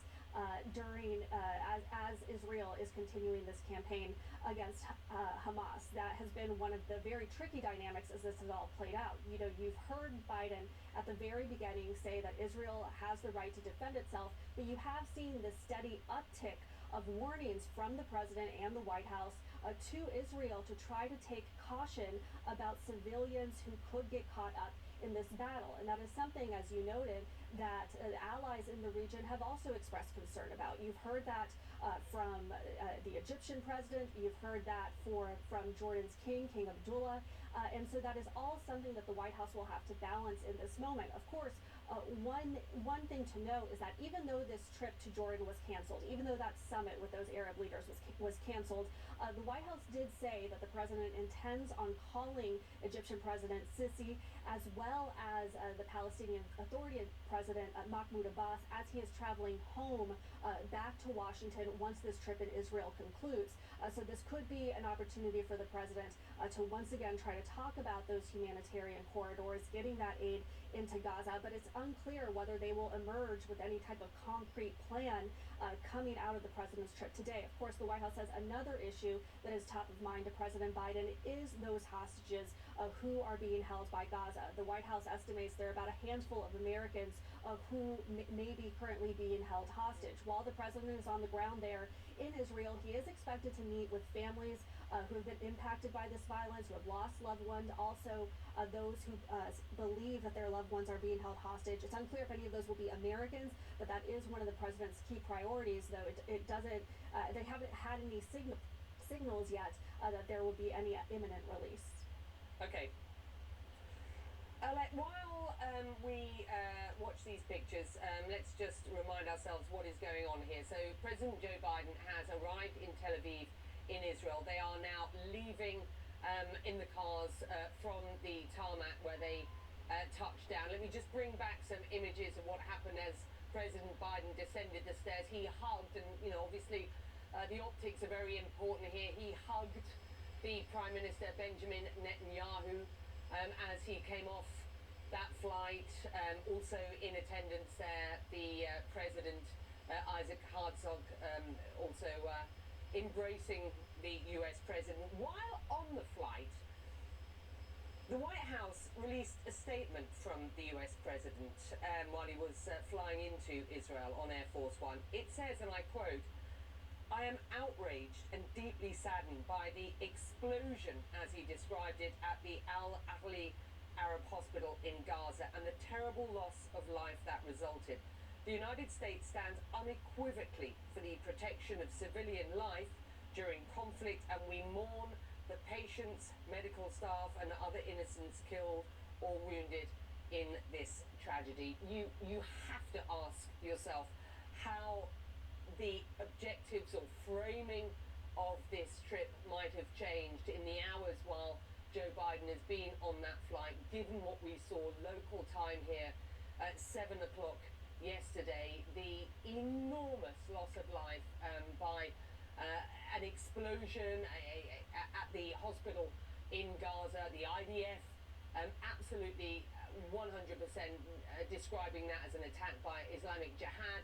Hamas absolutely determined that strike was caused by an airstrike from the Israelis. So as that sort of back and forth goes on, clearly what we see is the fallout from that, which Gaza had already been described as nigh on a catastrophe, and now you see this incredible loss of life at a hospital. I mean, this is just the sort of thing that nobody hoped to see, and what is unfolding on the ground is very, very devastating. So I'll let Science stand by. Let's get to Elliot Gotkin, who is standing by in London, because at this point, as I've suggested, we've got these developments in the past hour or so from the IDF, clearly extremely important to Israel as the US President arrives, as he gets involved in these talks with Israeli officials here. So he is coming with the images in his mind of what happened in Gaza yesterday. Let's just describe for our viewers how the IDF is framing this. Becky, the IDF is framing this, as you say, as an errant rocket fired by Islamic Jihad. This is the smaller militant group, also designated a terrorist organization by the United States, that operates in the Gaza Strip. Israel, in a quite lengthy press briefing earlier, the chief spokesman, Daniel Hagari, the chief spokesman for the IDF, outlining what he says is the evidence that proves beyond a shadow of a doubt that Israel was not responsible, that it was not attacking the hospital or the area around it at that point in time, that there's no structural damage or craters that would indicate that it was an IDF bomb that caused this explosion, and also saying that they even have intercepts of audio from Islamic Jihad militants talking about how they hit this hospital and this rocket was fired from a nearby cemetery. Daniel Hagari in that press briefing saying that after it became clear what had happened, Hamas, the militant group that runs the Gaza Strip, decided to blame it all on Israel. Analysis of our aerial footage confirms that there was no direct hit to the hospital itself. The only location damage is outside the hospital in the parking lot, where we can see signs of burning, which I will show later, no cratering, and no structural damage to nearby buildings, as opposed to the damage caused by any aerial munition, which would have been of different nature. And Israel saying that it has even more intelligence that it is sharing with the United States, and no doubt President Biden will be privy to that to confirm or perhaps otherwise the IDF's take on what happened last night. But of course this does not only complicate President Biden's visit to Israel, but it also complicates Israel's situation right now, both in terms of the concern that those images from that hospital could be used as a pretext by Iran's proxy Hezbollah in southern Lebanon to widen the conflict, to create for real a northern front. And also we've already seen Israel's allies in the region, we've seen the Egyptians, the Jordanians and the Emiratis, and now the Saudis, with whom Israel just a couple of weeks ago we were talking about they were inching towards a normalization agreement with Israel, all coming out and criticizing Israel, so also complicating the diplomatic picture for Israel, and also I think perhaps the military approach now, because we've been talking about the potential for this ground invasion being imminent over the past few days. It hasn't happened thus far. I think it'd be incredibly surprising to see it happen while President Biden is in town, but perhaps given what has happened and the rising death toll among Palestinian civilians, whether or not those who died last night in that blast at the hospital were due to an Israeli rocket or Israeli bomb or a Palestinian Islamic Jihad rocket, the pressure will be on Israel to be incredibly careful with any ground invasion. That's more careful than it would have been, and this may temper perhaps the plans that Israel had for a ground invasion of the Gaza Strip to try to, in its words, destroy Hamas and its capabilities to ever do anything on the scale of the terrorist attack that it launched on October the 7th. Becky? Yeah, an incursion that the Prime Minister Benjamin Netanyahu and his war cabinet have promised the Israeli public, Elliot. Absolutely. This government, which in many quarters is being blamed for the intelligence failures, for not being able to prevent this attack from happening and not being able to deal with it in a faster way when it became clear what was unfolding. It is under enormous pressure to do what it says it's going to do, to not only destroy Hamas, to prevent it remaining in government and certainly decimating its offensive capabilities, but also to bring back those some 200 hostages who were taken by Hamas into the Gaza Strip, to bring them back home and to bring them back alive. It is an incredibly difficult and complicated task at the best of times, and in the wake of that blast at that Gaza hospital, whether or not Israel was responsible or indeed it was a rocket from Islamic Jihad, that task now just got a whole lot more complicated, Becky.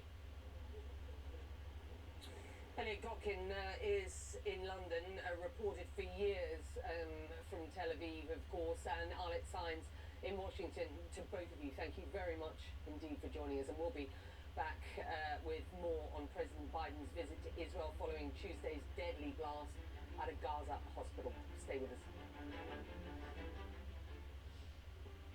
As a cardiologist, I advise patients to maintain a healthy blood pressure. I recommend Qunol blood pressure support with the power of beets. Its unique 3-in-1 complex helps you maintain a healthy blood pressure. Qunol, the brand I trust. Attention, Medicare has expanded Dexcom coverage for people with diabetes. If you have diabetes, getting on Dexcom G7 is the single most important thing you can do. It eliminates painful finger sticks, helps lower A1C, and is covered by Medicare. Before using the Dexcom G7, I was really frustrated. My A1C was stuck. Dexcom G7 sends your glucose numbers to your phone or Dexcom receiver without painful finger sticks. The arrow shows the direction your glucose is heading, up, down, or steady. And because Dexcom G7 is the most accurate CGM, you can make better decisions about food, medication, and activity in the moment. After using the Dexcom G7, my A1C has never been lower. I bleed line dancing 3 times a week, and I'm just living a great life now. It's so easy to use. Dexcom G7 has given me confidence and control that everything I need is right there on my phone. Now millions more are covered by Medicare. Take advantage of the expanded coverage by calling today. Choosing a treatment for your chronic migraine, 15 or more headache days a month, each lasting 4 hours or more, can be overwhelming. So ask your doctor about Botox. Botox prevents headaches in adults with chronic migraine before they even start. It's the #1 prescribed branded chronic migraine treatment. So far, more than 5 million Botox treatments have been given to over 850,000 chronic migraine patients.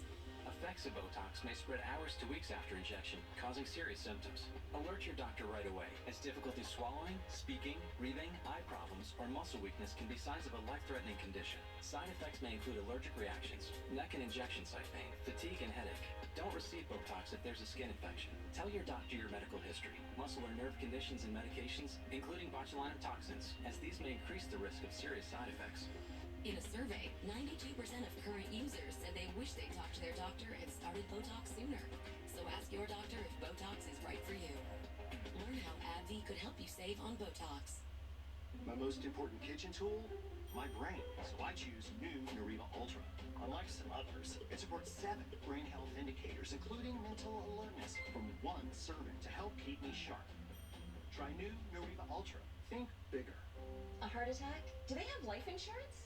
No, But we have life insurance. John. I'm trying to find something we can afford. Fortunately, in only a few minutes, SelectQuote found John a $500,000 policy for only $29 a month, and his wife Ann a $500,000 policy for only $21 a month. Go to SelectQuote.com now and get the insurance your family needs At a price you can afford. Select Quote. We shop, you save.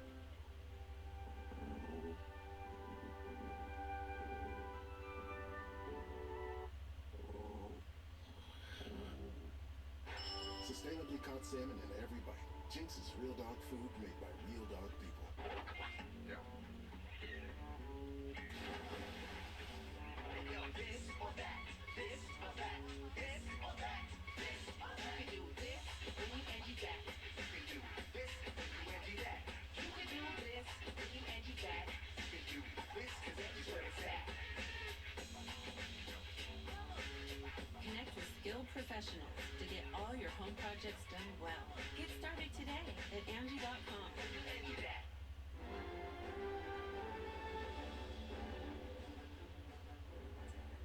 Welcome back. You're watching CNN. I'm Becky Anderson in Tel Aviv for you. Well, US President Joe Biden has landed here in Israel just a short while ago. His visit comes amid deepening tensions in the region after a blast killed hundreds of people at a hospital in Gaza last night. Palestinian officials have blamed Israel for the bombing. However, Israel Defense Forces just in the past hour produced a video, it says, shows the blast could not have been the result of an Israeli airstrike. Well, the United Nations Secretary General has condemned the deadly blast and called for an immediate humanitarian ceasefire in the region. A UN human rights official also warning that Palestinians are in grave danger of, quote, mass ethnic cleansing by Israel. Well, joining me now from London, Michael Stevens is an Associate Fellow for Middle Eastern Studies at the Royal United Service Institute. And it's comments like those coming from the UN, which are clearly going to underscore just how difficult now this trip for President Biden will be. How do you see the framing for this trip, and how do you think it may have changed in the hours since the hospital blast in Gaza? Well, clearly there's still looming over the back of all of this the potential for an Israeli ground incursion in Gaza to free the hostages or to destroy Hamas, whatever the mission statement is. I think President Biden needs to talk to the Israelis about how that window has gone from here to here now. I mean, the possibility for an escalation militarily is shrinking by the second. And it's not just because of what happened with this hospital strike, whether it was Israel or whether it was the Palestinians firing a rocket. It's the fact that the regional tectonic plates are shifting so fast right now that the narrative is swinging away from the Israelis and they're losing a little bit of control over their ability to manage this escalation. So President Biden is going to need to speak to Benjamin Netanyahu and say, look, what is the end game here? How do you get there? These are the things that we can accept. These are the things that we cannot accept. The international community is beginning to say that whatever happens now, more civilian casualties are unacceptable. What is your plan? And when you've executed that plan, how do we ensure that we go back to some kind of status quo that doesn't mean this happens again in 5 years? It's a lot of questions. Benjamin Netanyahu may not have the answers to those questions, but he better find them fast because the window is closing. We know that Antony Blinken has had sort of three priorities in the past week while he's been in region. Obviously, the release of hostages. There are US citizens included in the 199 hostages being held by Hamas. The opening of that humanitarian corridor. You know, the purpose is to get aid in, but also to the US message, get people out again. In the first instance, one guesses the 500 or so US and Canadian citizens that we understand to be in Gaza. And then it's the wider story. You know, what happens next? What happens next as far as this ground incursion is concerned, as you rightly point out, and then the kind of wider story of how you de-escalate what's going on here to avoid, you know, this spilling around the region. I think it's really important that we mark this regional reaction. This has been swift. It came in the early hours in the wake of the blast at the hospital in Gaza, where, let's just be quite clear, hundreds of people have lost their lives. It was swift around the region. The UAE, Saudi Arabia, Egypt, Iraq, condemning Israel. A statement from Jordan's King Abdullah called it a heinous massacre committed by Israel today against innocent, injured and sick civilians who were receiving treatment. Whatever the facts of the investigation are, do you believe this could be a turning point in this conflict? A turning point, you know, a point at which President Biden's mission in region, to a certain extent, becomes almost impossible? Well, I mean, it's not quite yet impossible, but he's got a real challenge on his hands. And I think you've nailed it here, right? It's the sense that no matter what the facts around this strike or this explosion at the hospital, regional friends are slipping away. What I thought was interesting about the timing of the UAE and the Saudi statements were that they came out in both English and Arabic at a time in which it was clear that it wasn't certain who had done this, right? So initially people were reporting that the Israelis had hit the hospital. Then very quickly people, you know, analysts, people like myself, military experts were saying, hang on, something doesn't look 100% on here. We need to wait for verification. Now what happened was that regional Arab states knew that this was happening. They're on Twitter, they speak to analysts, they speak to professional diplomats. They knew that there was a disagreement about what the cause of this strike was, and yet they came out with these statements anyway, condemning Israel. That shows to me that the politics of this is moving much faster than the military situation. When that happens, it's very difficult to then keep control. So from Biden's point of view, from the time he took off to the time he landed in Tel Aviv today, the situation had changed, and the US is going to have to shift the goalposts a bit. What does success look like for Biden now? Well, I think it's basically getting people around the table to try and stop further escalation. The question that he's going to have to come up with is, well, okay, Arab states are saying that Israel cannot keep going, but of course Benjamin Netanyahu is under pressure from his own side to conduct an operation in Gaza to remove Hamas. to ensure that this doesn't happen again. How do you balance these two things? 3 days ago, that was not the question. It was almost a certainty that the Israelis would go into Gaza. We were all expecting a ground invasion. The longer that has not happened, the more likely that it won't happen. Or if it does happen, it's extremely limited. So we're in a situation which is almost like the worst of both worlds. We don't have a military solution, there's no political solution. Is this going to be put on ice just to start all over again in a couple of years? I see a lot of problems coming now.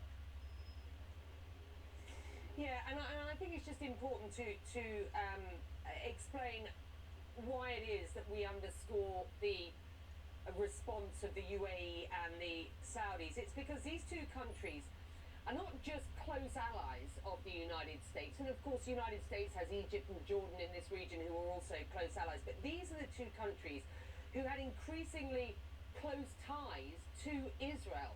The UAE normalised relations under the Abraham Accords back in 2020. We've had much discussion about a normalisation deal between Israel and Saudi being only months away.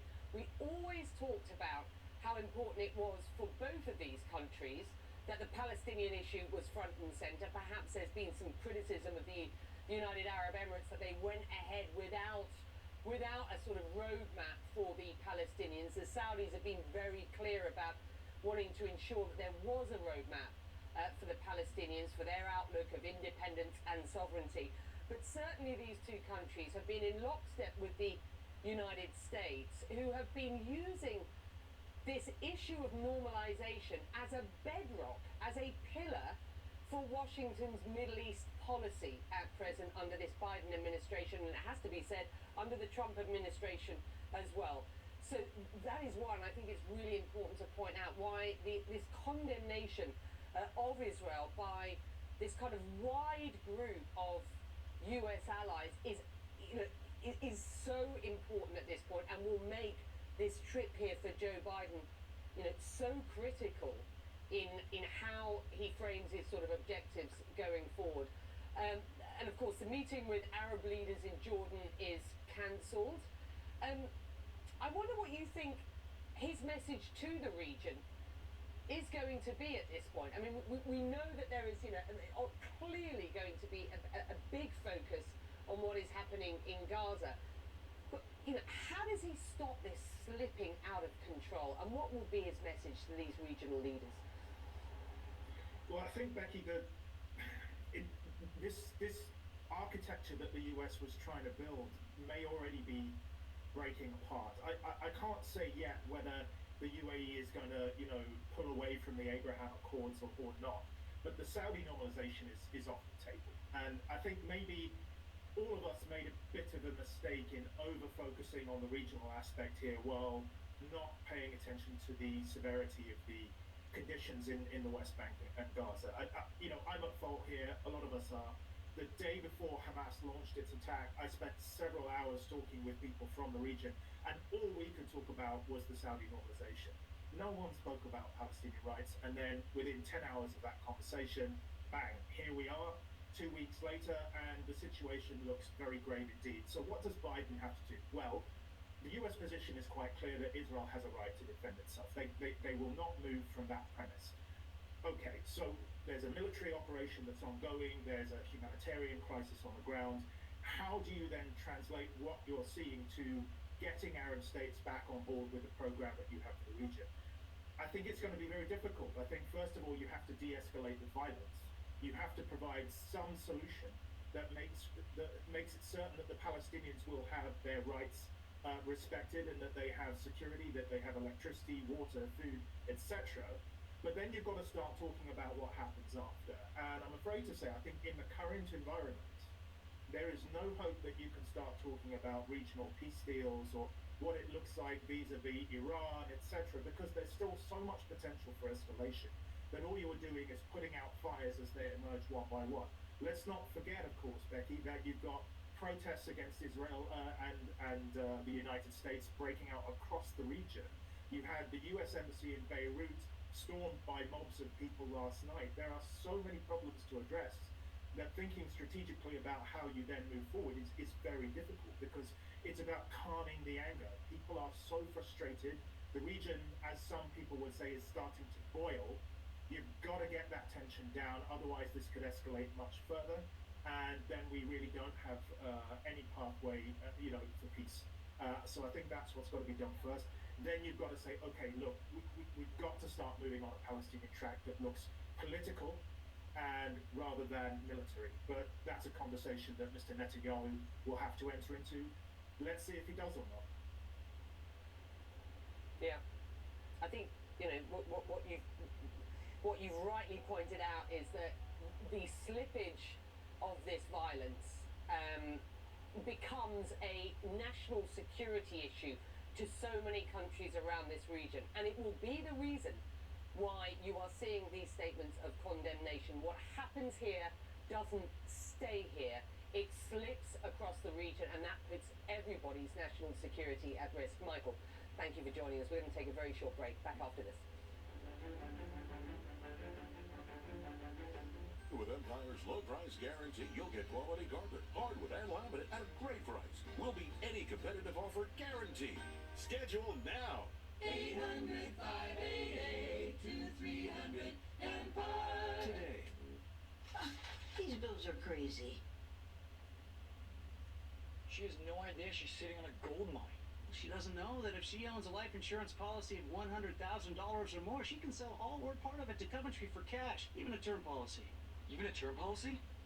Even a term policy! Find out if you're sitting on a gold mine. Call Coventry Direct today at 800-461-8800 or visit coventrydirect.com. This guy again. Pops, hey son, you got a little something on your face. Needed a quick shave. Quick shave?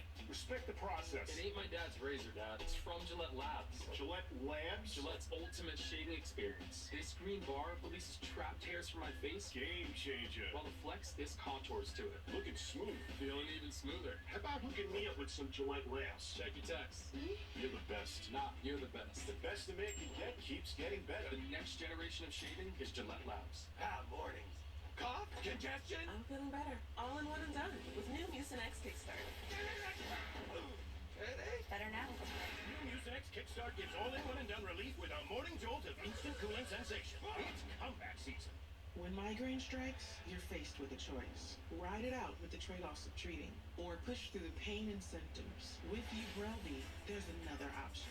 One dose works fast to eliminate migraine pain. Treat it anytime, anywhere, without worrying where you are or if it's too late. Do not take with strong CYP3A4 inhibitors. Allergic reactions to Ubrelvy can happen. Most common side effects were nausea and sleepiness. Migraine pain relief starts with you. Ask about Ubrelvy. Learn how AbbVie can help you save. The whole story with Anderson Cooper. Sunday at 10 on CNN. Discover crisp morning air. Flavors of the Spice Trail. Peaceful places. Encounters with nature. And so much more. From forest trails to our urban center, West Coast warmth is ready to welcome you. Leave the cold behind. Now is the perfect time to discover Surrey. This is Real Dental Insurance that helps cover over 350 procedures like cleanings, fillings, crowns, bridges, root canals, even dentures at any dentist you want. Dental insurance from Physicians Mutual Insurance Company helps cover preventive care, basic work, and major procedures with no deductibles and no annual maximum. For your free information kit with all the details, call now or visit sendinfokit.com. Physicians Mutual, Physicians Mutual. I'm Kayla Tausche at the White House, and this is CNN.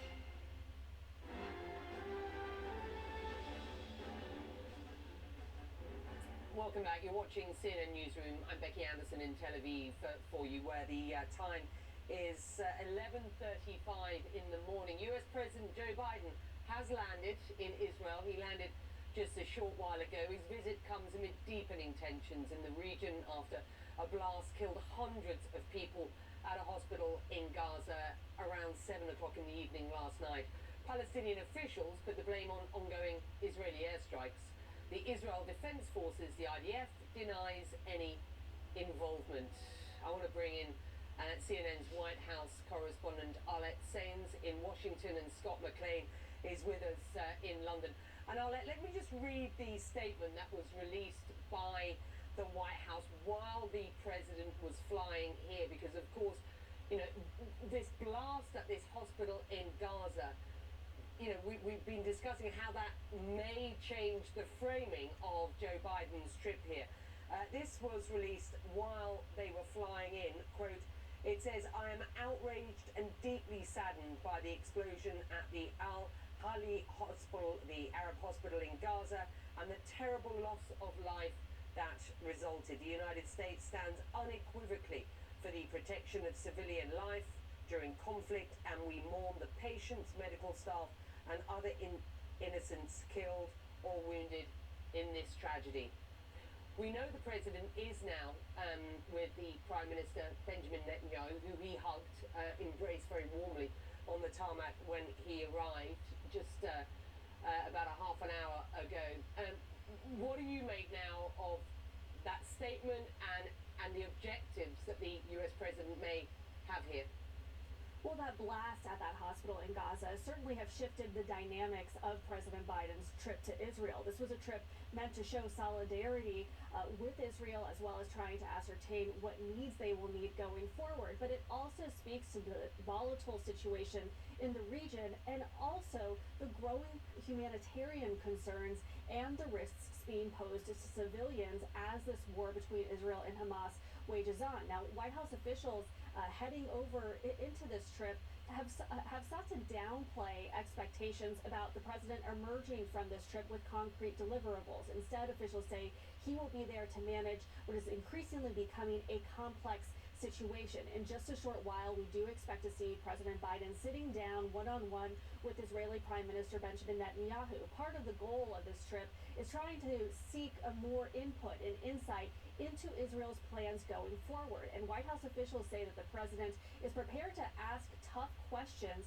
of Netanyahu as this war is taking shape. Of course, one of the big concerns from this White House, and something that the president is expected to bring up in these talks, is the issue of getting humanitarian aid into Gaza, as well as ensuring the minimization of a risk to civilian life. You have seen a lot of frustration bubbling up, including from Arab allies, about the situation in Gaza. We've seen protests erupt overnight after that blast occurred at that hospital in Gaza. Of course, the White House says, the U.S. says that they're still assessing the intelligence surrounding this incident. The Israelis have provided some intelligence to the U.S., which it's analyzing at this time, and so far the U.S. has not assigned a responsibility to anyone for this blast. Of course, you have Hamas saying that it was Israel, and Israel saying that it was the Palestinian Islamist Jihad group.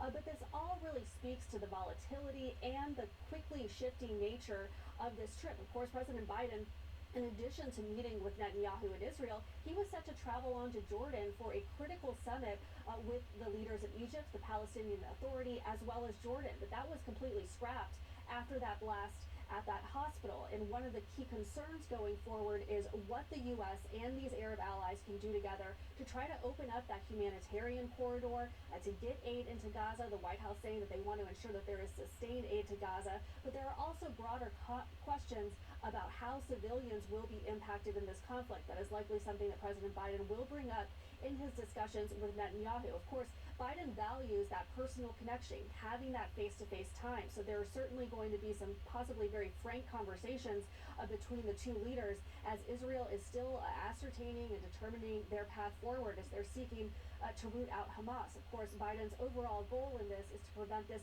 from escalating into a wider conflict. His trip there meant to act as a message to potentially rogue actors in the region not to get further involved into this war, but it does come at a complicated time, not just for those geopolitical dynamics, but also the president's political dynamics here at home. Of course, these series of meetings today will be another step in trying to not just ensure that the U.S. Is offering that support to Israel, but also trying to stem this from spreading into a wider conflict. Yeah, Marla, thank you. The response from the region. And these are US allies. And let's just, while we pause for a moment here, this is President Biden with the Israeli Prime Prime Minister.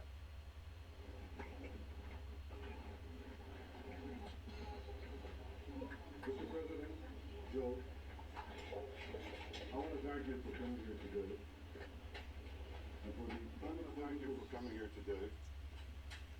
And for the unequivocal support you have given Israel during these trying times, a support that reflects the overwhelming will of the American people. I've seen your support every day in the depth and breadth of cooperation that we have had since the beginning of this war, a level of cooperation that is truly unprecedented in the history of the great alliance between our two nations.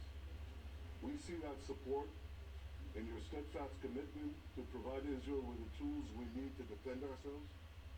We see that support in the clear message you've sent our enemies not to test our resolve, and in the 2 American carrier battle groups that you sent to the region to back up those words with action. But above all, Mr. President, the world sees that support in the moral clarity that you have demonstrated from the moment Israel was attacked. You've rightly drawn a clear line between the forces of civilization and the forces of barbarism. You describe what Hamas did as sheer evil. It is exactly that. Hamas murdered children in front of their parents, and parents in front of their children. They burnt people alive. They raped and murdered women. They beheaded soldiers. They searched for the secret hiding places where parents hid their children. And just imagine, Mr. President, the fear and the panic of those little children in their last moments as the monsters found out their hiding places. Hamas kidnapped women, children, elderly, Holocaust survivors. I know you share our outrage on this, and I know you share our determination to bring these people back. On October 7th, Hamas murdered 1,400 Israelis, maybe more. This is in a country of fewer than 10 million people. This would be equivalent to over 50,000 Americans murdered in a single day. That's 29 9/11s. That is why October 7th is another day that will live in infamy. Mr. President, you rightly said that Hamas is worse than ISIS. The German chancellor who visited here yesterday said that Hamas were the new Nazis. You're both right.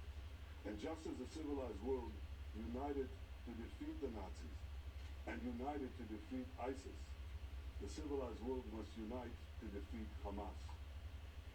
I can assure you, Mr. President, Israel is united to defeat Hamas. And we will defeat Hamas and remove this terrible threat from our lives. The forces of civilization will prevail for our sake, for your sake, for peace and security in our region and in the world. Mr. President, for the people of Israel, there's only one thing better than having a true friend like you standing with Israel, and that is having you standing in Israel. Your visit here is the first visit of an American president in Israel at a time of war. It is deeply, deeply moving. It speaks to the depth of your personal commitment to Israel. It speaks to the depth of your personal commitment to the future of the Jewish people and the one and only Jewish state. So I know I speak for all the people of Israel when I say, thank you, Mr. President. Thank you for standing with Israel today, tomorrow, and always. Mr. Prime Minister, thank you very much. Look, folks, I wanted to be here today for a simple reason. I want the people of Israel, the people of the world, to know where the United States stands. I've had my great Secretary of State here. He's been here for a lot, but I wanted to personally come and make that clear. The terrorist group Hamas has slaughtered, as has been pointed out, over 1,300 people. And there's not hyperbole, it's just slaughtered. And including 31 Americans, part of it. And they've taken scores of people hostage, including children. You said, imagine what those children hiding from Hamas were thinking. It's beyond my comprehension to be able to imagine what they're thinking. Beyond my comprehension. They're committed evils that, and atrocities that make ISIS look somewhat more rational. You know, Americans are grieving with you.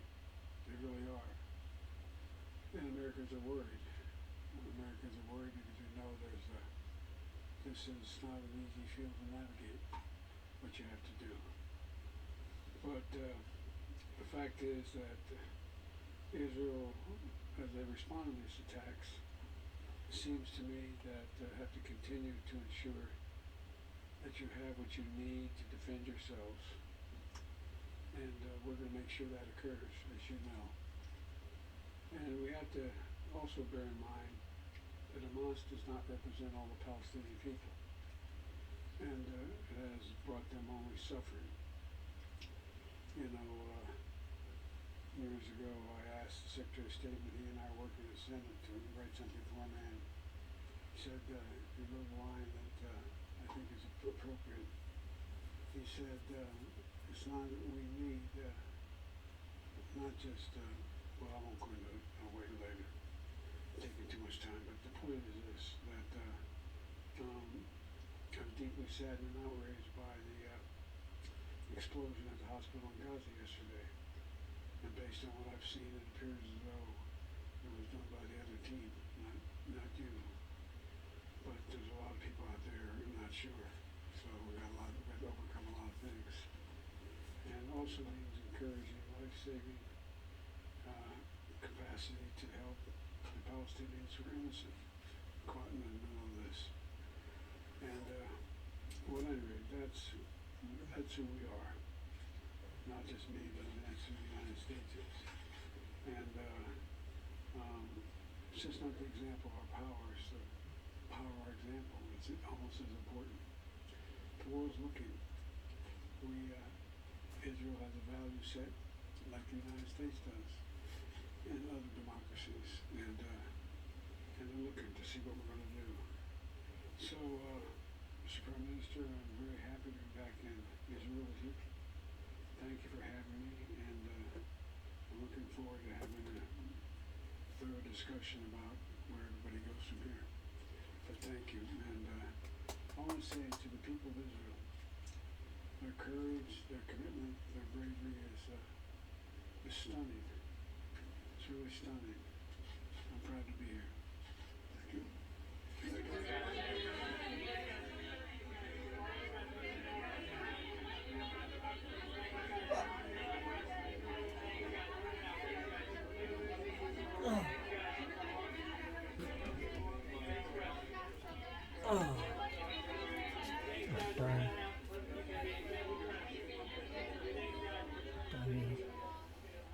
Right.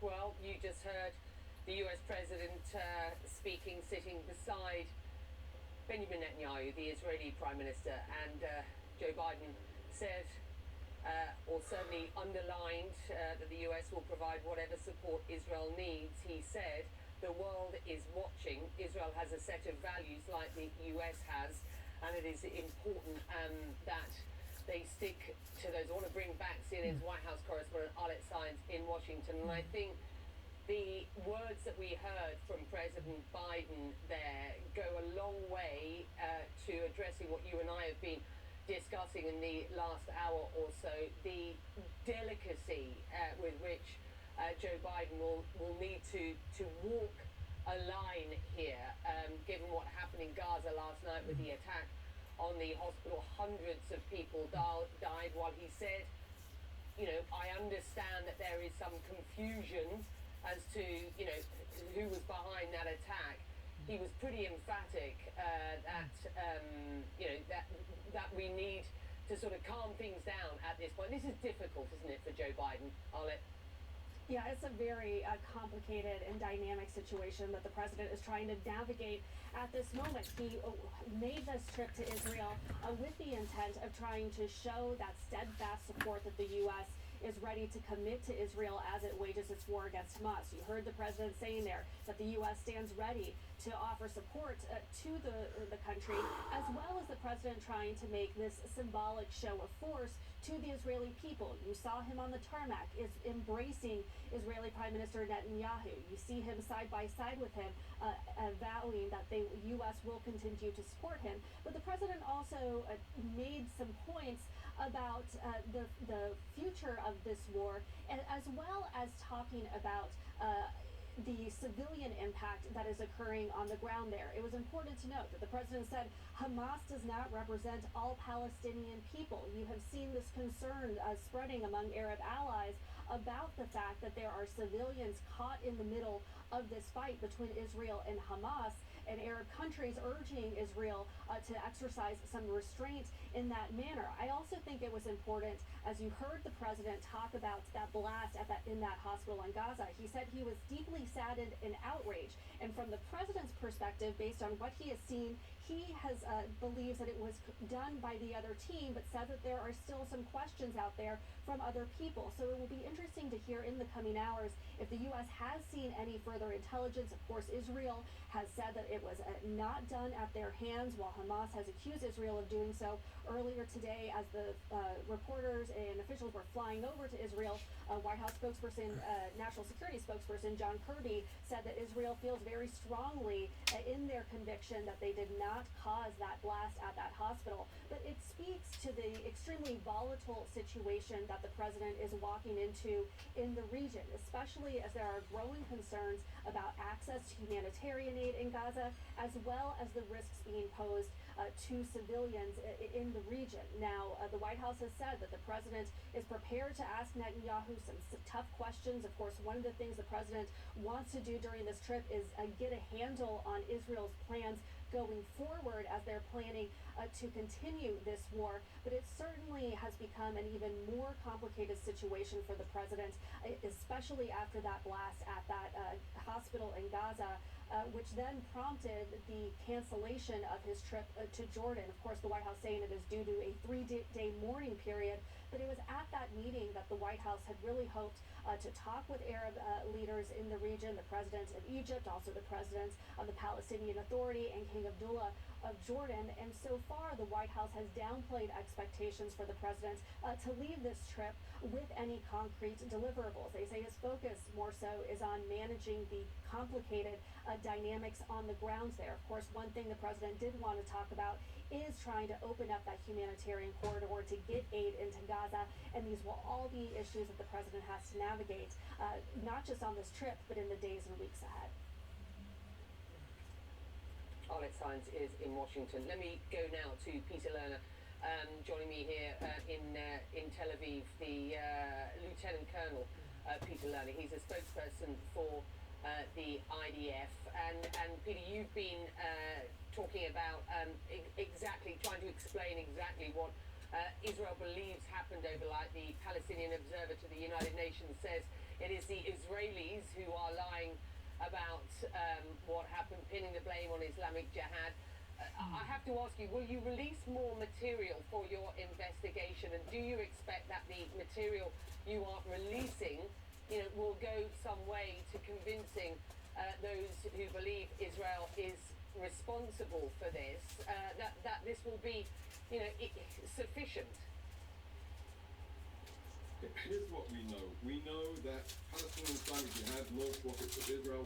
We know that one of them fell and hit and impacted and killed Palestinians in Gaza at the Al-Ahli hospital. We know it because we know that the IDF did not conduct operations in their area, not by land, not by sea, not by air.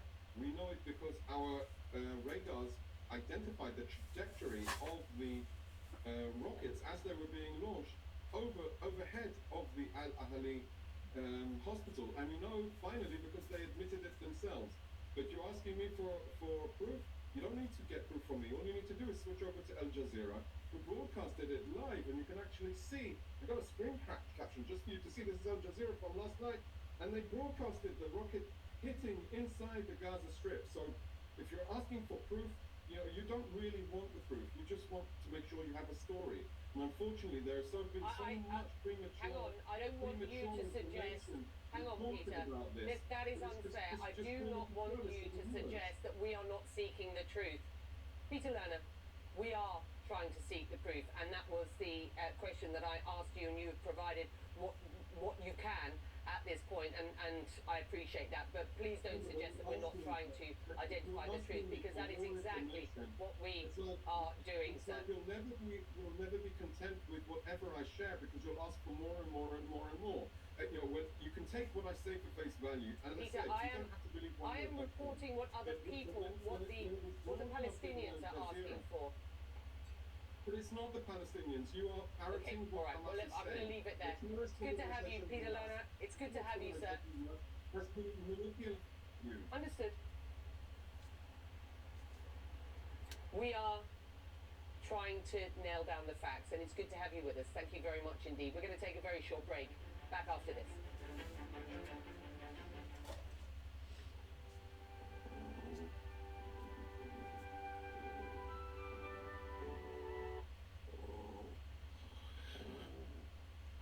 Sustainably caught salmon in every bite. Jinx's real dog food made by real dog people. My most important kitchen tool? My brain. So I choose new Nariva Ultra.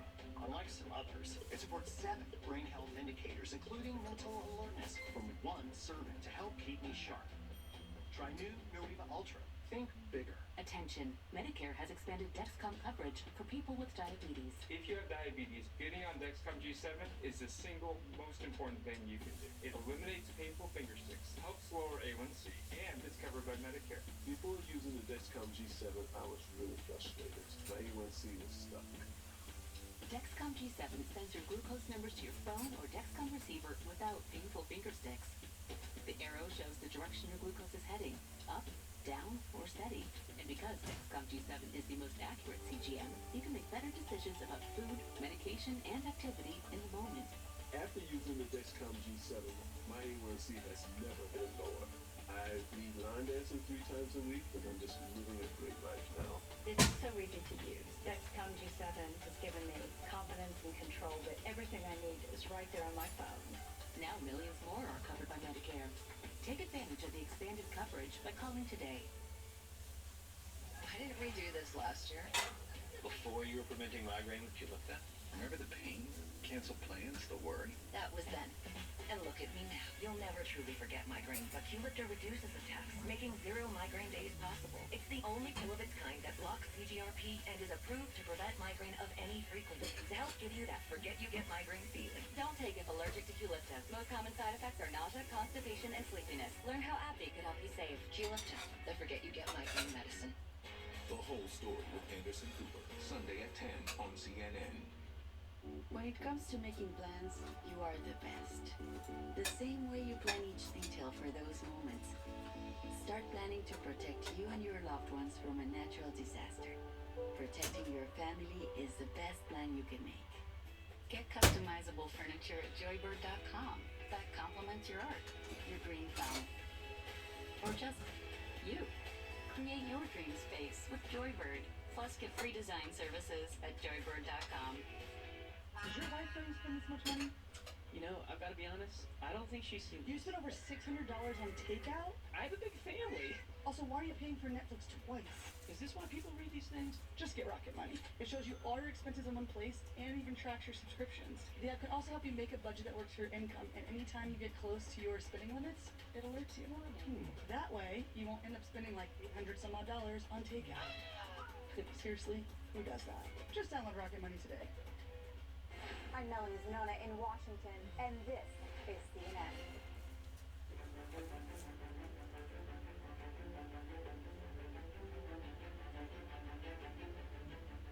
Good day to our viewers in the United States and around the world. I'm Casey Hunt. It's Wednesday, October 18th. And it is 5 a.m. here in Washington. It's noon in Tel Aviv, where we just heard from President Joe Biden, who is in a bilateral meeting right now with Israeli Prime Minister Benjamin Netanyahu. You see me greeting him there on the tarmac just moments ago. The president commenting for the first time on camera about the explosion at a hospital in Gaza City that officials there say killed hundreds of people. Tuesday deeply saddened and outraged by the explosion at the hospital in Gaza yesterday. And based on what I've seen, it appears as though it was done by the other team, not you. But there's a lot of people out there who are not sure. So we've got to overcome a lot of things. So that scene was said by the Palestinian Ministry of Health to be, quote, unparalleled and indescribable.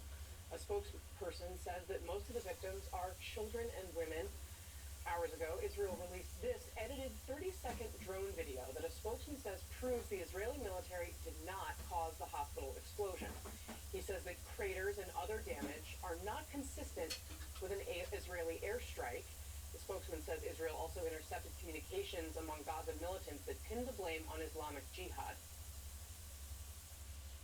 The explosion of the Al-Hali al-Mahadani hospital in Gaza was caused by an Islamic Jihad rocket that was misfired.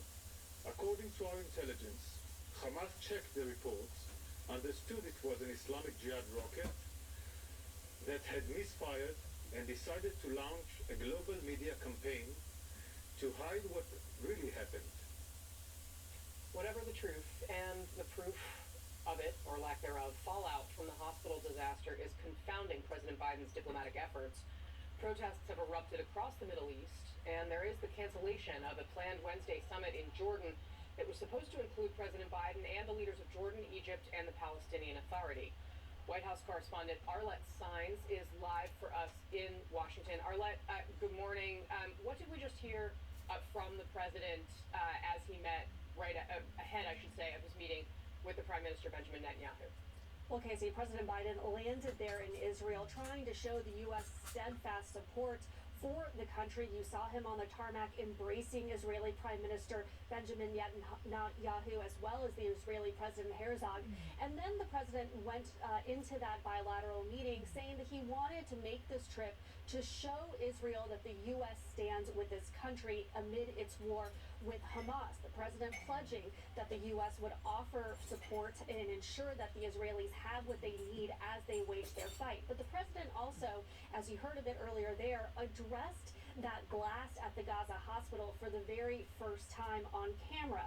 Of course, an already complicated trip became even more complicated in the aftermath of that blast, which has killed hundreds of people. But the president shared in that meeting that based on what he has seen, he does not believe the Israelis were responsible. He said that he believes that it was done by the other team. Now, we know that the U.S. had received intelligence from the Israelis about this blast. Overnight, people were working to try to ascertain whether they could assign any responsibility for this blast. The president perhaps going the furthest so far to suggest that he believes that Israel did not commit this act. Of course, well, you've heard Israel really denounce suggestions that they have, suggesting instead that it was the Palestinian Islamist Jihad group, while Hamas is insistent that it is Israel who committed this act. But it all speaks to the really precarious nature in the region that President Biden will now have to grapple with. Of course, the White House is downplaying expectations about him emerging from this with concrete deliverables, instead saying he's trying to manage a complicated situation. But there are huge humanitarian concerns, huge concerns about risks to civilian lives amid this conflict, and those are all issues that the president is expected to raise in his talks with Netanyahu today. Right. I mean, the original plan and kind of what the White House had been telegraphing ahead of this visit was that they wanted commitments that humanitarian aid would reach Gaza, and that was part of why meeting with Arab leaders was also important and also on the agenda. But of course, this narrative around the hospital, a very complicated one, as you outlined, has really derailed that and presents a significant challenge for all involved. Arlette Saenz, thank you very much. I'm sure we'll be back with you throughout the hour as we watch President Biden on the ground in Israel. Just ahead here, what caused the deadly blast at that Gaza hospital? We're going to talk to a decorated Air Force intelligence officer. Plus, another fail in America's House. There is still no speaker. Another vote expected today.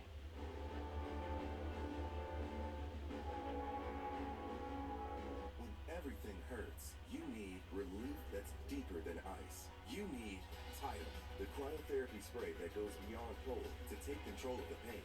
Tidal's powerful plant-based formulation was developed to help world-class athletes recover faster. Tidal cryotherapy spray can alleviate muscle pain, joint pain, even back pain. I can still be active and yet not feel aches and pains when I'm sitting there for long hours. Tidal cryotherapy, available at these fine retailers.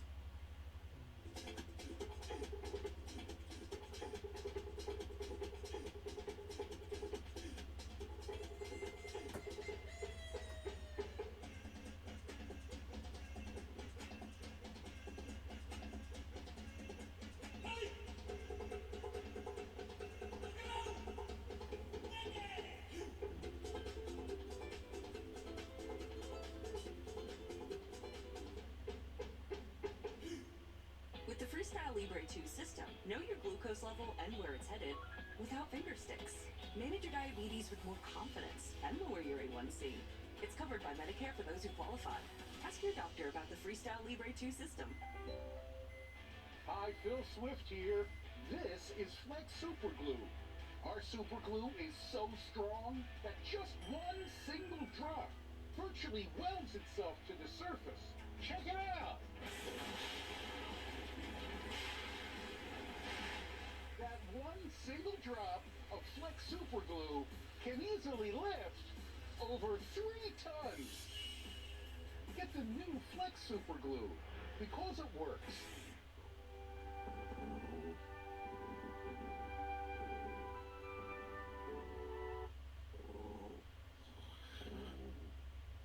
Sustainably caught salmon in every bite. Jinx is real dog food made by real dog people.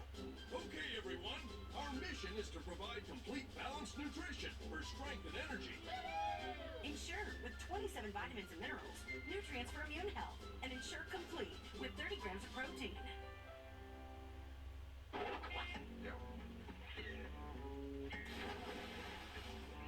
This or that. This or that. This or that. This or that. You can do this, then you edgy that. You can do this, then you edgy that. You can do this, then you edgy that. You can do this, cause edgy's where it's at. Connect with skilled professionals to get all your home projects done well. Get started today at Angie.com. Meet Gold Bond Daily Healing, a powerhouse lotion that moisturizes, heals, and smooths dry skin with 7 moisturizers and 3 vitamins. And new Gold Bond Healing Sensitive, clinically shown to heal and moisturize dry, sensitive skin. Gold Bond. Verizon Small Business Days are back from October 16th to the 22nd. Get a free tech check and special offers like a free 5G phone. Plus, switch, keep your number, and get up to $300 off with Verizon Business. It's your business. It's your Verizon.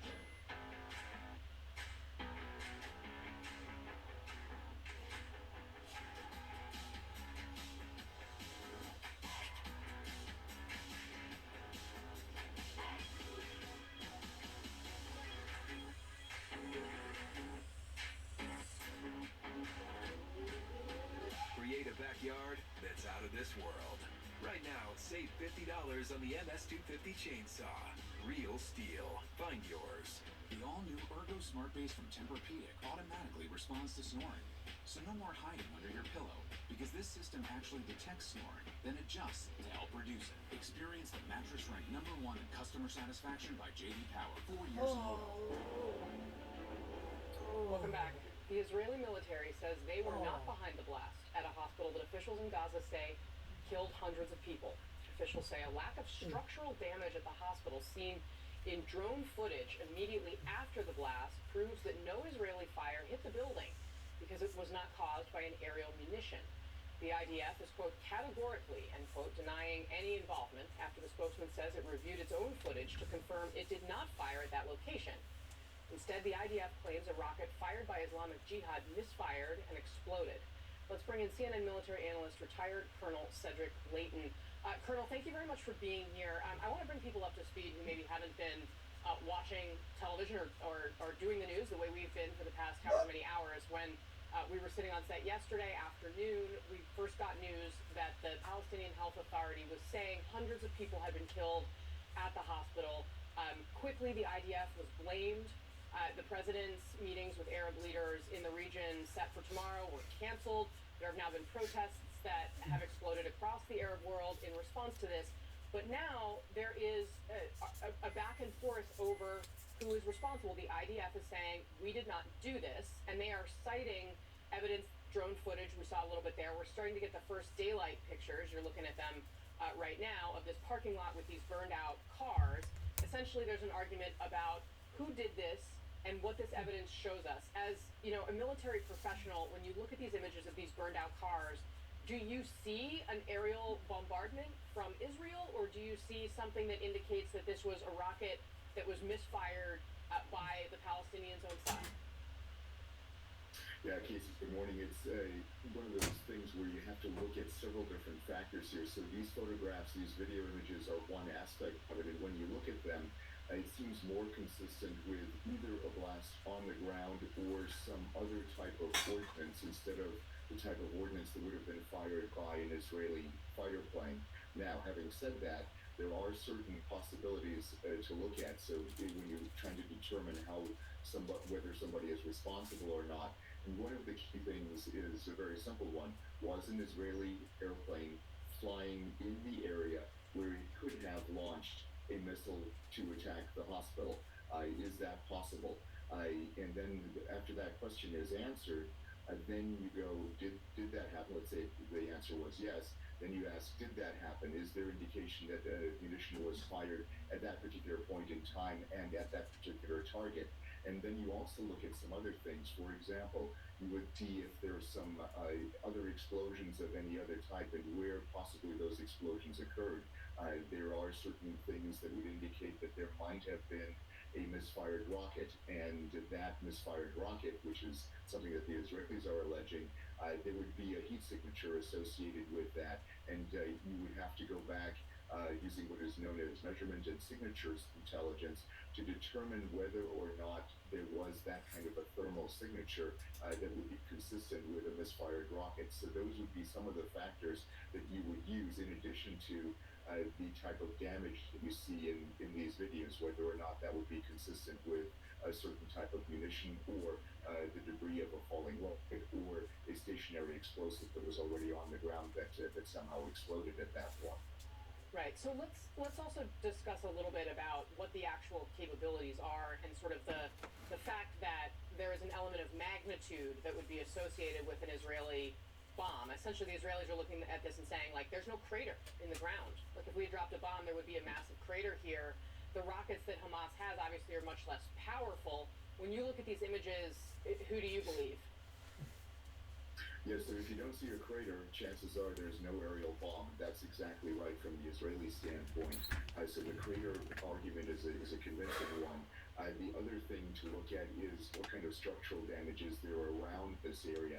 And you see the buildings are basically intact. A lot of the people seem to have been killed by the fragmentation from the blast and the actual blast as it moves out from the actual point of impact. So this is, obviously was a horrible situation, but clearly what we're seeing right now does not seem to be consistent with an aerial launch of a munition that would then have resulted in an explosion down on the ground. Right. Of course, the reality, though, what happened here, and what the Israelis are telling us at this point is that they are also picking up chatter. They claim that they have heard chatter via intelligence sources that the Islamic Jihad was aware that they had misfired this rocket, and that very quickly after realizing that, they put out this information about who was responsible for the strike. That has since rippled across the globe in a matter of hours and really affected the geopolitical narrative and the way that people are feeling about an intensely emotional and difficult conflict. How do world leaders or even I'm interested to know how military leaders, since that was the role that you had, how do you think about that and the importance of trying to redirect the narrative, and what are the options for even doing that? I mean, look at these pictures across the world. This is what has already happened just in the less than 12 hours since we first learned this news. Yeah, it's really difficult. This is one of the most difficult problems. So the first thing you have to do is you have to get the facts out, the actual facts as you know them. And this is a very difficult problem, especially when you're dealing with intelligence sources and methods, because once you start revealing the information that you have, let's say it's a signals intelligence intercept, which is what the Israelis are talking about on the chatter from the Islamic Jihad in Gaza, that then reveals, of course, that they are intercepting that particular line of communication. But in this particular case, it's sometimes better, and this case it's certainly better, to reveal that information and actually say, this is what they said at this particular point in time. In a world of deep fakes and things like that, it becomes a really problematic situation nowadays, because it's very hard for people to believe the truth even if they are confronted with the truth. So that's the first thing. It's something that is no guarantee of success, but it is something, the very first thing that a military / even a political person should do in a case like this, especially if what they're saying is correct. Yeah, it's unbelievably complicated and difficult world that we live in now. CNN military analyst, retired Colonel Cedric Layton, thank you as always, my friend. It's wonderful to have you. In that case, it's always good to be with you. And those protests have been breaking out across the Arab world in the wake of that deadly blast at a Gaza hospital. We're going to talk about how that disaster changes efforts to keep the war from spreading, and we're also keeping an eye on President Biden, who's set to meet soon with the Israeli War Cabinet. We'll be right back. I brought in Ensure Max Protein with 30 grams of protein. Those who tried me felt more energy in just 2 weeks. Here, I'll take that. Ensure Max Protein. 30 grams protein, 1 gram sugar, 25 vitamins and minerals, and nutrients for immune health. If you have moderate to severe Crohn's disease, Skyrizi is the first and only IL-23 inhibitor that can deliver clinical remission and endoscopic improvement. Serious allergic reactions and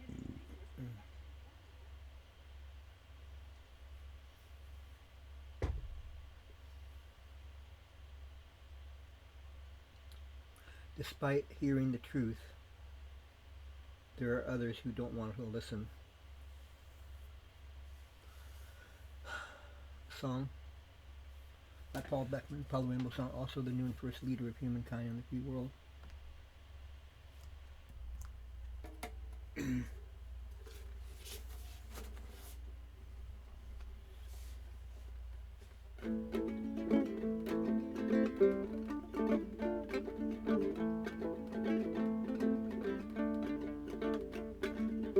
Despite hearing the truth, there are others who don't want to listen. Despite hearing the truth, there are others who don't want to hear. What can be done?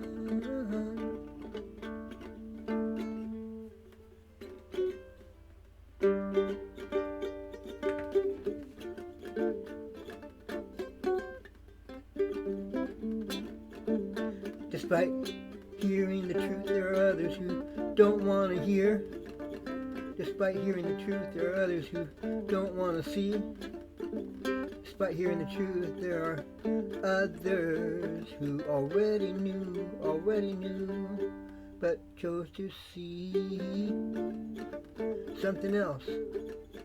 To falsely blame others for which they could lay the blame even though they knew that it was false. To falsely blame others for which they knew they laid the blame on someone of which it was false. What can you do? There it is, protests erupt after deadly Gaza hospital blast. Who done it? Who did it? It was, after all, Islamic Jihad.